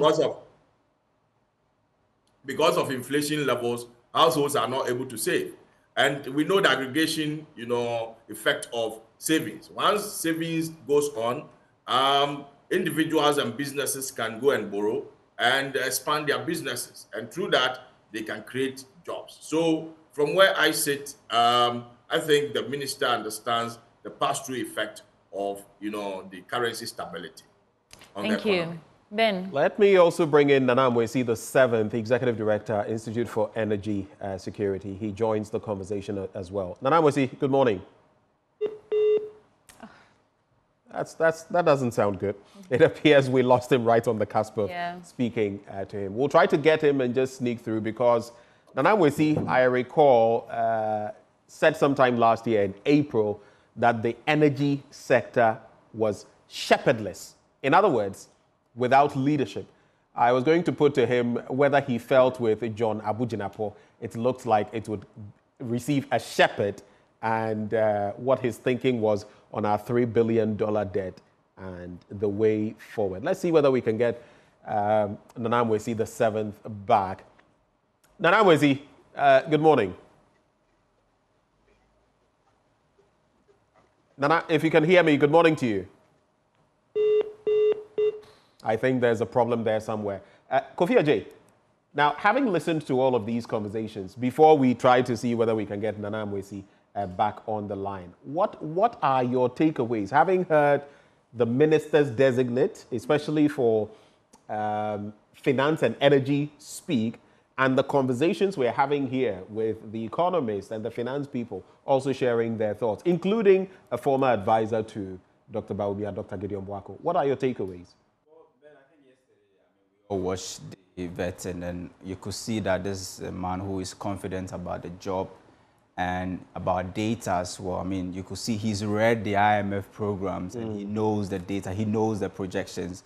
You're talking about Dr. Atterforsen. Dr. Atterforsen, I mean, he is clear that we could achieve that 8% inflation target by 2025 because the IMF also says that by 2025 we should be at 8%, holding all other factors constant. I'll have to hold you briefly and come to you. Nana Nwesi, can you hear me now? I can hear you, please. All right. Thank you so much for joining the conversation. In April last year, you said the energy ministry or the energy sector was shepherdless, without leadership. Do you see leadership from John Abu Jinapor? And with our $3 billion debt hanging around our necks and the proposals he's made, what do you see to be the way forward? Quick thoughts? Well, thanks for having me. And good morning to your listeners and viewers. I did make a statement about shepherd relative to a situation. John Jinapor is just about coming into office. He's not been approved.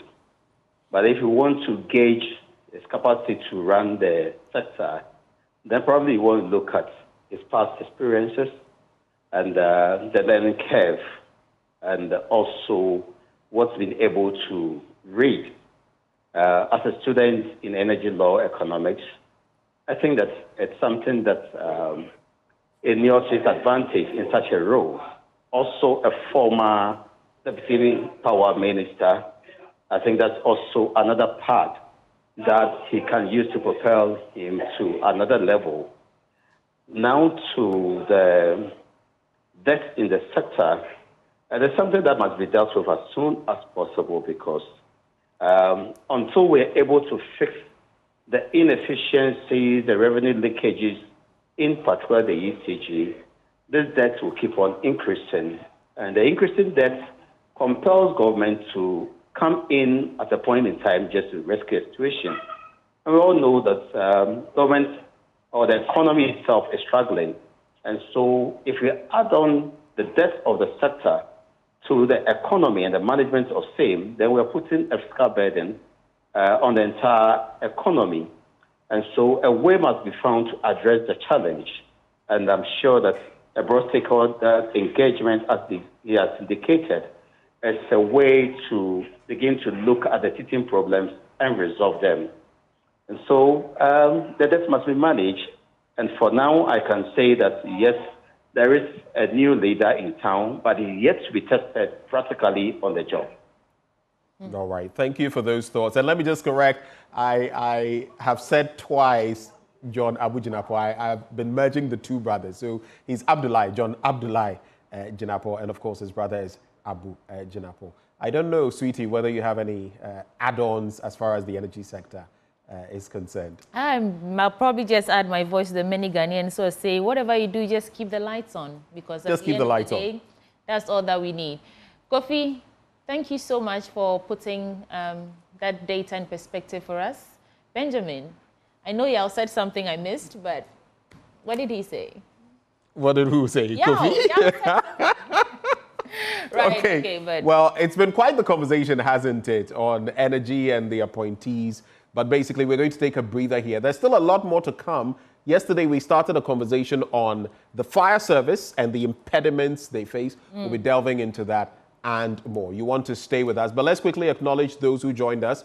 We just had Nana Mwesi, the 7th. He is Executive Director, Institute for Energy Security. We had Dr. Gideon Boako. He's a financial analyst. He's also been in the office of the Vice President advising on finance-related matters. We had Professor Lord Mensah of the University of Ghana Business School. We also had joining the conversation Dr. Theo Echampong as well. Gentlemen, thank you so much for having joined us this morning. We are grateful. Stick and stay. There's so much action coming your way. We'll be back in a bit.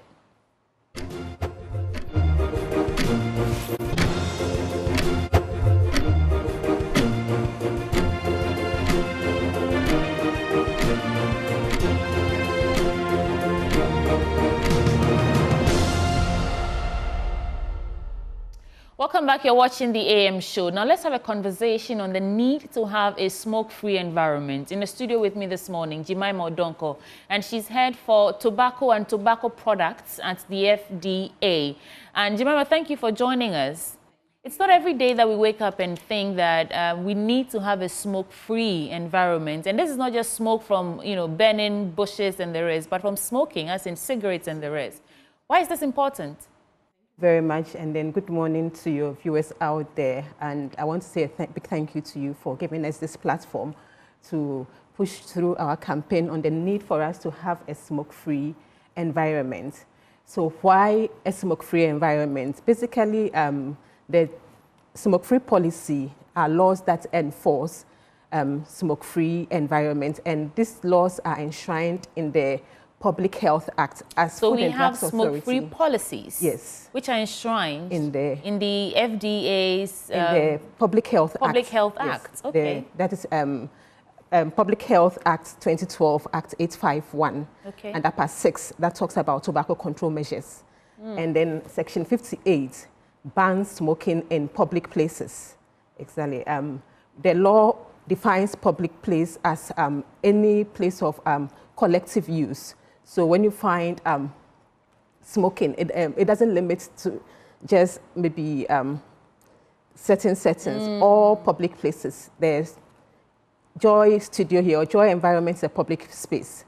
If you go to the pub, it's a public space. If you go to restaurants, it's thousands of people who are breaking this law, this rule. Because people do smoke in public all the time. It's not as it was previously. You don't find a lot of people smoking as it used to be in the past. We have done a lot of campaign. We've educated people on the need for them to understand why it is not good to smoke openly. In instances where facilities do allow smoking, the law requires that managers of the facility designate an area solely for that purpose. And so, yes. That's why you go to some restaurants and they have a designated smoking area. But how is the FDA enforcing this policy? So for the authority, we carry out a lot of public education, one for the people to understand the need for us to have a clean environment devoid of smoke from tobacco burning and smoking from tobacco and tobacco products. We also do a lot of monitoring activities. We visit most public facilities such as the restaurants, pubs, transport terminals, and then it's other places where other functions do take place. And that is to ensure that facilities do comply with the requirements as it is in the Public Health Act. The law requires that every facility should post the no smoking signages, and that is key, so that whoever walks in will know the whole area is a no smoking area. Right. Now, I've heard you say tobacco like 3 times. Is that it only the restriction is only on smoking tobacco? What about marijuana and the big cigars? All that fall under. When it comes to tobacco, tobacco is any product that is made from tobacco and its related products. So marijuana is not tobacco. It's not tobacco. Yeah. So in this reference, we are looking at cigarettes, cigar, shisha, which most people do not think is a tobacco product. Yeah. Shisha is a tobacco product, and all the laws that pertains to the regulation of tobacco also applies to the use of shisha. Okay. So even though shisha is a tobacco product, if it is not used in the right manner, just like the cigarettes where you have to smoke within a designated area, it becomes an illegality. And so if you are caught smoking openly, your shisha, cigarette, cigar, whatsoever, it's against the laws of the land. So yes, even in your car is your private space. You can smoke in your car. However, the moment you have a second person joining the car, it becomes a public space. So you cannot smoke in the presence of a third party in the car. And I believe this is because of the concern of public health, right? Secondhand smoking and the effects of it. So for the purposes of education, why should we, pay attention to secondhand smoking? So secondhand smoking basically is the smoke that comes out from the burning end of either cigarette, cigar, shisha, and any other related tobacco product, as well as the smoke that is puffed out from the smoker into the environment. And research has shown that all the toxicants found in the tobacco products, the tobacco product that's being used by the smoker, is also in the smoke that goes out into the environment. And so if you don't smoke and you find yourself within a space where smoking is actively ongoing, you are equally exposed to the toxicant that is coming out from the tobacco, and that is very injurious to your health and then safety. That is why this campaign is very, very, very important for us. Which is why I think the punitive measures should be dire. What are the penalties for non-compliance? There are a lot of penalties depending on the gravity of the situations. You can be administratively charged for not complying to the regulations as it is enshrined in the law. You can have your facility closed down depending on the gravity of the situation, especially when you find that you are putting the lives of children at risk. And then also, in cases where you are not complying with any of the sanctions imposed, we can process you for prosecution. We have a legal team whereby you can be taken through the necessary legal. Humor me. In the past 10 or 5 years, have you actually prosecuted anyone? In tobacco, mostly we resort to the fines. Okay. Yeah, and with that, yes, people easily comply. Okay. Because it's quite, and I think. Okay. Are there any channels where we can report these cases? Yes, when it comes to reporting of these non-compliance to these smoke-free laws, we have offices across the country. So if you are close by to any of our offices, you can walk into the offices and then lodge complaints. If you have evidence of the activity that is breaking the law, it will help a lot in our enforcement of the law. You can also reach us on our WhatsApp line, that is 055-111-225, or you can email us on fda@fda.gov.gh. Okay, please take all that again, just so so you can reach us on WhatsApp number 055-111-225, and then as well as call on 055-111-2224, or fda@fda.gov.gh, as well as walking to any of our offices across the country for any non-compliance observed or any doubt about any of the use of these products. Before we go, would this affect businesses? Is this something that could affect businesses? Research, if you look at the population, research has shown that you have just about 5% of the population smoking. Oh, so just 95% of non-smokers out there. So if you limit your space to just smokers, or you allow smokers to pollute your environment, it means you are pushing away that chunk of 95% of your business setting, and that alone will not help. So enforcing the smoke-free policies rather would boost your business in a more positive way, and that will bring in a lot more returns to the business than as they have been thinking otherwise. So enforce the smoke-free policy. There's no safe form of tobacco. There is no safe limit of the exposure to the smoke that comes out of tobacco. It is toxic in every way. And so please, let's encourage, with the smoke-free campaign, let's encourage with the need for us to have an environment devoid of the tobacco smoke. Thank you so much, Thank you, Jemima, for spending time with us to educate us on the importance or the need to avoid a smoking environment. And I mean, it brings us to the next belt of conversation, talking about smoking and fire and all that.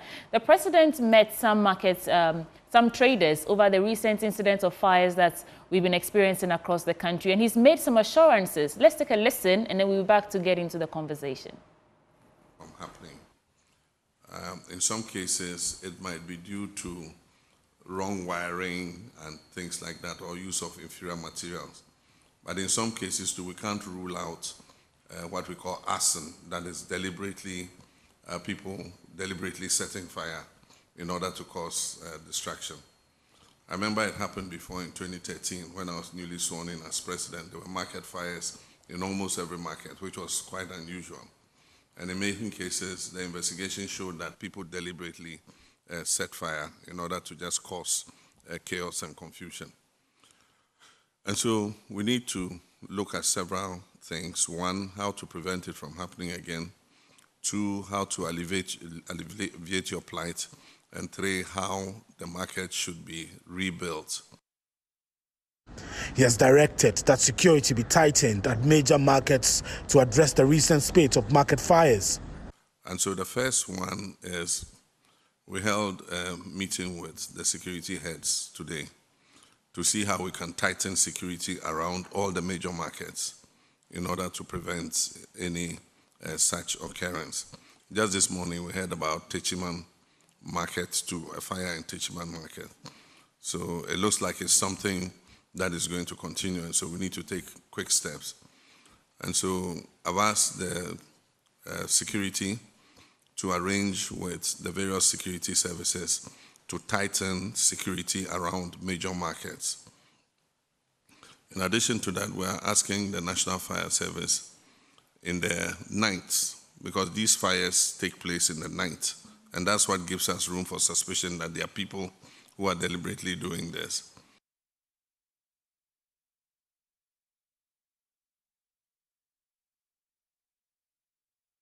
So there you have it. The president has ordered security reinforcement at major markets to combat the fire outbreaks that we are seeing. And he also says we cannot completely rule out arson. But let's get into that conversation now. Of course, in the studio with me, with Ben and I this morning, is Alex King-Nati. He's a member of the PR team for Ghana National Fire Service. And yesterday, our conversation was rather truncated because we had to go live to that vetting in Parliament. But Ben, over to you. Well, AD01, thank you for joining us in the studio. Thank you very much. We're talking about the lack of capacity in some areas, but now there's been the directive from the president that markets ought to be protected and that you ought to be stationed. In fact, one thing you mentioned yesterday was that it would even be good to have the fire service available at some of these markets. And just yesterday, Mr. President said that. So at least I know my job. You know your job. But how feasible is it in terms of the logistics?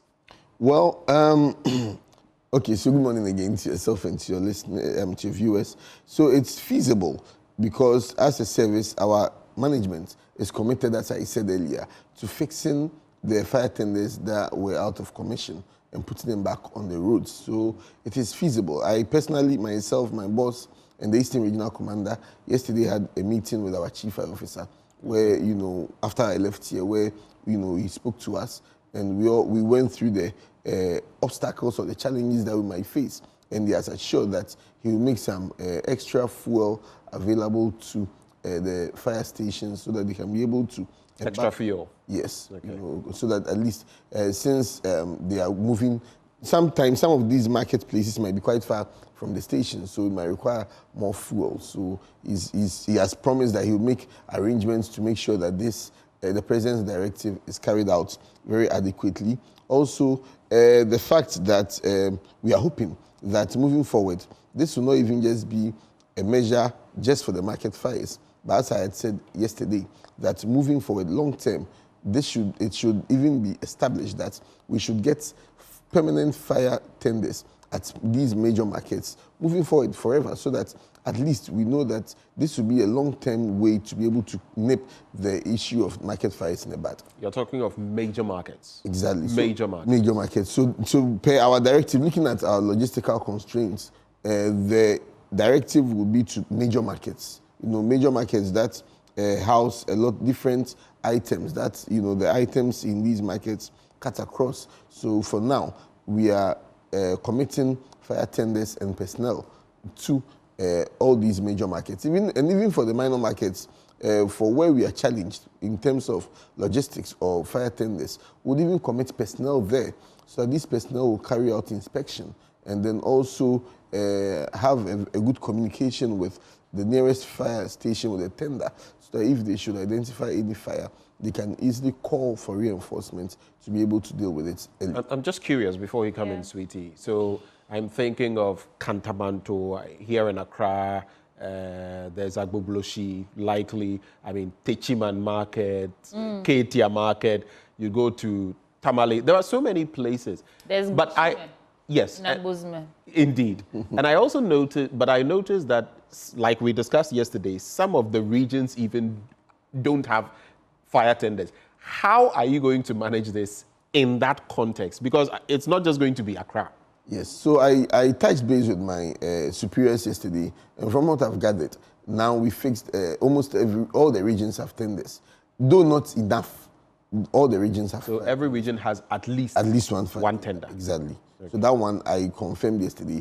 Every region has at least one tender. So at least in that capacity, we'll be able to deal with it. But moving forward, it's not the best, because in the case where they are stationed, and it's not like we are going to patrol, we are going to be stationed at these markets from 6 p.m. to 6 a.m. So it's like, an all-night affair. But that also means if there's only one tender stationed at the market, and if something happens elsewhere, we have to move it. We have to, obviously, we'd have to move the fire, to the tender to go deal with the fire and then come back. So the market to become the secondary base to the, to the fire team, at least for now. I, for one, I'm happy that the president actually took the time to meet these traders, right? It means that this has come to his table. Could you take advantage of this and let him understand that you are this challenged in terms of equipment, fire tenders, fire hydrants, and all that? Has it been brought to his attention yet? I'm very sure in our chief's engagement, our chief officer's engagement with the president, I'm sure it would have come up. We've also taken advantage of every available platform, every media platform that we've been on, to echo the fact that we are challenged logistically. So I'm sure, apart from there, he would still hear it in the air. I see. Yeah. I'm asking because, I mean, the sooner we fix all these fire tenders that are faulty, the better for us. Because fixing is not even the long term way, because from, again, what I even gathered yesterday, our station at Tamale, for instance, the fire tenders, two of them I know, is over 24 years old. 24 years? Yes. Ordinarily, how many years would you have to use a fire tender? Between 5 to 10 years. Between? 5 to 10 years. And it's 25? Wow. Yes. And so, and for me, what I gathered from the PRO of Tamale yesterday, he said the tank was even so perforated that they had to take out the original tank and create a makeshift tank inside this fire tender to still be able to serve the people. That should show the willingness on the part of the Ghana National Fire Service to serve people. That we didn't say that because the tender is so perforated, we are not doing our job. We still have to find ways. But for how long will we have to find ways and means? Yeah. So we've done our best. As I said yesterday, the most modern fire tenders in the system is even 14 years old. 14? Yes. So for about 14 years now. Which is also about another 4. Even when you look at the maximum of 10 years, it's an extra 4 years old. Exactly. It's wow. In this pension mood, so it becomes a very worrying situation for us. So moving forward, if we have all these tenders, even malls are places that we take for granted, but imagine if, God forbid, there should be any fire at any mall. We are spelling disaster. So, having so many fire tenders is not far-fetched. Because once we have so many fire tenders, we're able to make adequate allocation, allocate some to even malls. We realize that we have police presence at these malls. It would be nice to have a fire presence also, because considering the fact that Achimota Mall, that whole enclave of Achimota Mall, God forbid if there's any fire right now, the closest fire tender will move from Abilinkpe. Right. Or the main station at Abilinkpe. Yeah. Yes. Right. To go there. As I speak, our people at Abilinkpe are responding to a fire at Taifa. They had to move all the way from Abilinkpe to Taifa to go and fight fire. This dawn, there was a fire at Shalom Estate at Pantine. No, Pantine. Okay. Yes, and we had to move an appliance all the way from Medina and University of Ghana. When I was coming, there's been a reignition. They have to again go back there to fight this fire. So look at the distance from Medina Ridge Junction, all the way to Pantine, Shalom Estate to fight fires. This is no joke. So the need for urgent fire tenders is not negotiable. It would also help you be able, your reaction time would be much shorter. Exactly. And that's what sometimes I highlight these because people don't understand. Maybe, Oma Mantem, they came late, they came and supposedly there was no water, like yesterday we were mentioning. Yeah, exactly. But maybe you've come with water, but it's a fire caused by electricity. You can't go and use water, so you have to find alternatives. Or, like you said, the tenders are not even available. Exactly. How will you be able to, be there in a few minutes? It's terrible. It's terrible. And when it happens that way, if it's fire involving electricity, we have to now call on ECG to either turn off the area. And in the case where they can't turn off the area remotely, they have to now come there. Obviously, they also face traffic situations when they're even coming there to cut power supply. So people will say, but not that we didn't bring water. But then we have to take precaution because even in applying water to even this electricity, even anyone within a close proximity stands the risk of electrocution or dying. But Alex, beyond, fire tenders and fire hydrants, I think a big part of fighting fires is education, right? How the people understand what to do at what point. Yesterday you mentioned that it's not taken very well. When you go to these markets to educate the people, they show little to no concern. Is there a way we can re-strategize, break down the information into bite size in their own languages so that they can actually understand the gravity of the situation and take it seriously so that they don't necessarily have to wait for long hours for Ghana National Fire Service to pull up a tender somewhere before they can douse fires? Well, so we, even before the elections, and even before December, what we did was that we created the Fire Safety Task Force, with more emphasis on markets. And these personnel that, make up the Safety Task Force that go to the market, cut across. We have people from all walks of life. We have accounts, we have airways, we have guns, we have northness, we have a cut across. So depending on where we find ourselves, if the people understand tree, we go with tree. If the people understand gun, we go with gun. So I think it's about the psyche. The reason I'm saying it's about the psyche is that you'd find that, I'm sure as a kid, if you leave home without locking the door, the way your mother will beat you. But, if you leave fire burning, the beating will not be as strong as leaving the door open because in our heads, we are more scared of the thieves. The orientation is so deep. The orientation is so deep. So even at our fire stations, you find children from international Montessori schools visiting the fire service more. So you find children from GIS, you find children from all these foreign schools visiting, but you hardly find children from government, or look, the government schools visiting because we see them visiting more of our colleagues, the police, because, everyone's mind is tilted from beginning, even with me. My mother is a police officer, so from childhood, our minds are tilted towards security. That's why you hear people crying for fire police stations, and you never, I'm sure in your seats here, you never hear anyone crying that they need fire stations before. You get people calling in, talking about their sentiments, but you never hear anyone saying that they need a fire station. Look at Abilimpi. I drove past it. They've built a very nice police station for them. Maybe yes, it's fine. But when you are building a police station, build a fire station also. East Legon, they've put up a nice edifice. But then that's the whole area. There's no fire station there. So police goes with fire. Because obviously when the police go somewhere and there's fire, they'll call, there's an accident, they'll call us. When we also go and we face difficulty with mob attacks and all, we call on the police. So we go hand in hand. So you can't, wash your right hand without washing your left hand. So when they are thinking of building, or even with the people in the locality, when they are calling for fire station, for police stations, they should call for fire stations so that we'll be able to protect Another them. thing I want to find out, if you have the data, in the last 5 or 10 years, have you actually prosecuted anyone who you found culpable in terms of arson, starting a fire, whether accidentally or not? Because these things also deter others from, doing the same. Have you actually prosecuted anyone? We've not, okay, so I don't Or have investigations that. are always Yeah, inconclusive. Yes. No, okay, so there are times that we've had investigations and confirmed it's arson. So our job ends there. After we've investigated and confirmed that it's arson, then we hand over to our brothers, the police, to take it from there. Have they actually held someone to? Have they actually put someone in jail or fined someone because the person started a fire where he wasn't supposed to? Yes, some years ago, okay. Some years ago, we were able to. Some years ago. So maybe we should be doing that more. Exactly. So that and people we'll still count on the people, because obviously when someone is starting an arson, the people see it. Just this morning, I received a message from our Bono East Region commander, who sent me someone's number that the person said he saw, in relation to the Teiman fire, he saw a rubber, a polythene bag tied with, what looks like petrol, that had started the fire. In Teiman? Yes, the Teiman fire. And that is possibly what might have probably started. Someone would have probably seen someone carrying this bag.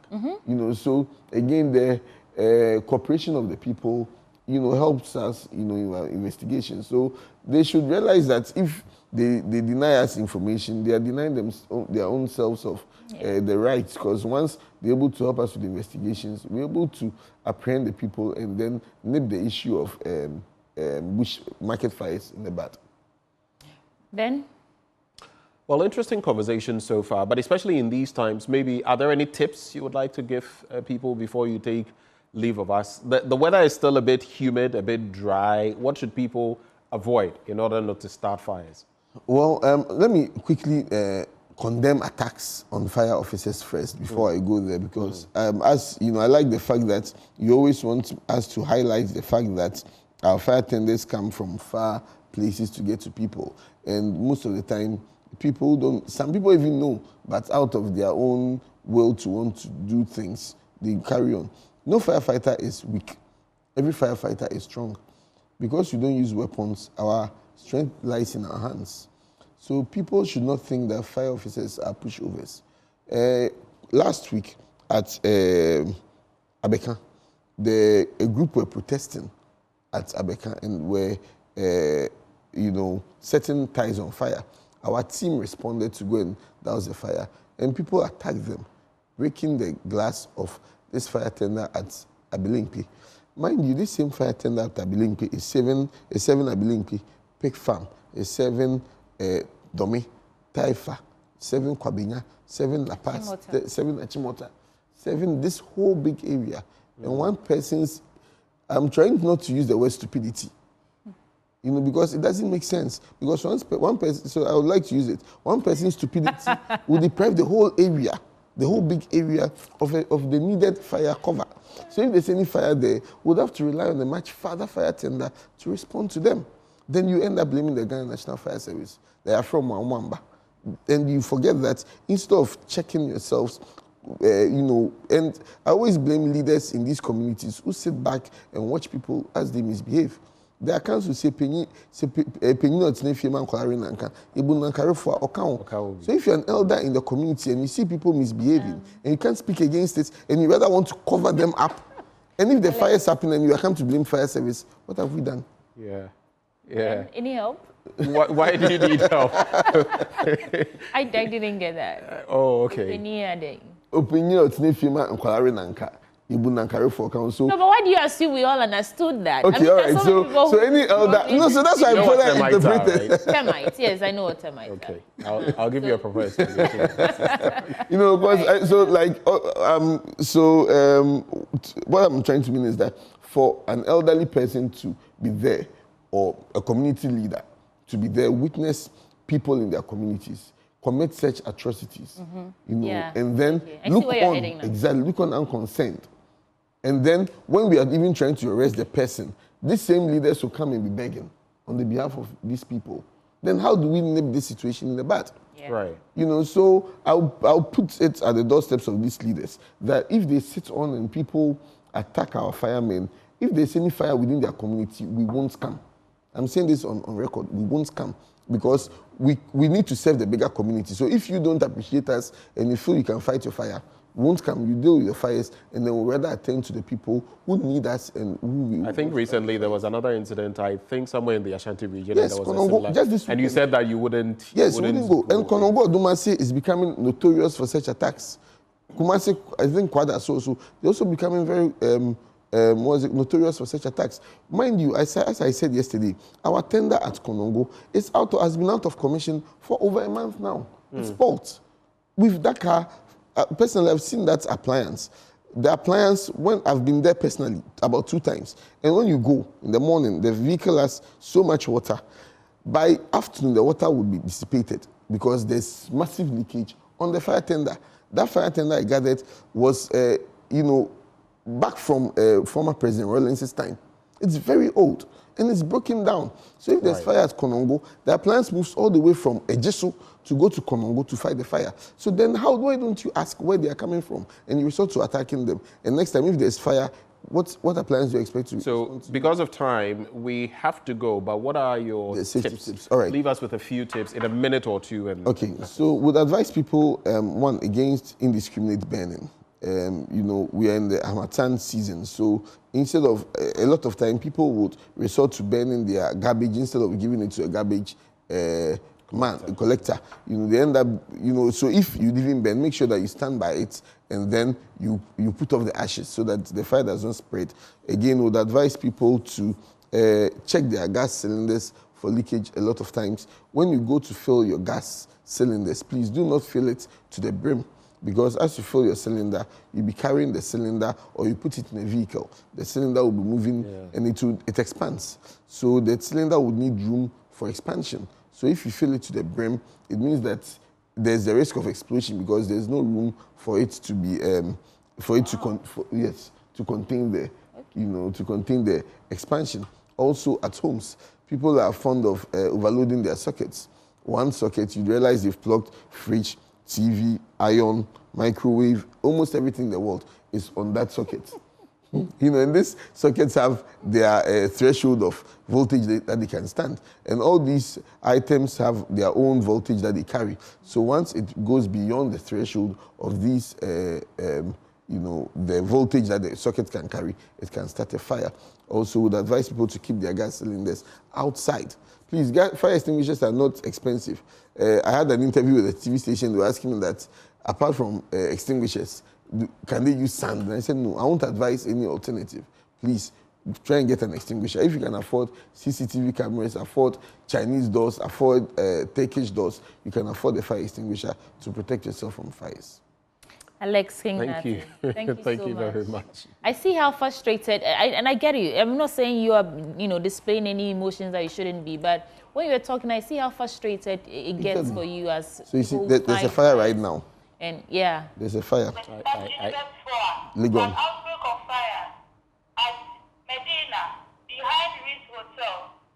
Wow.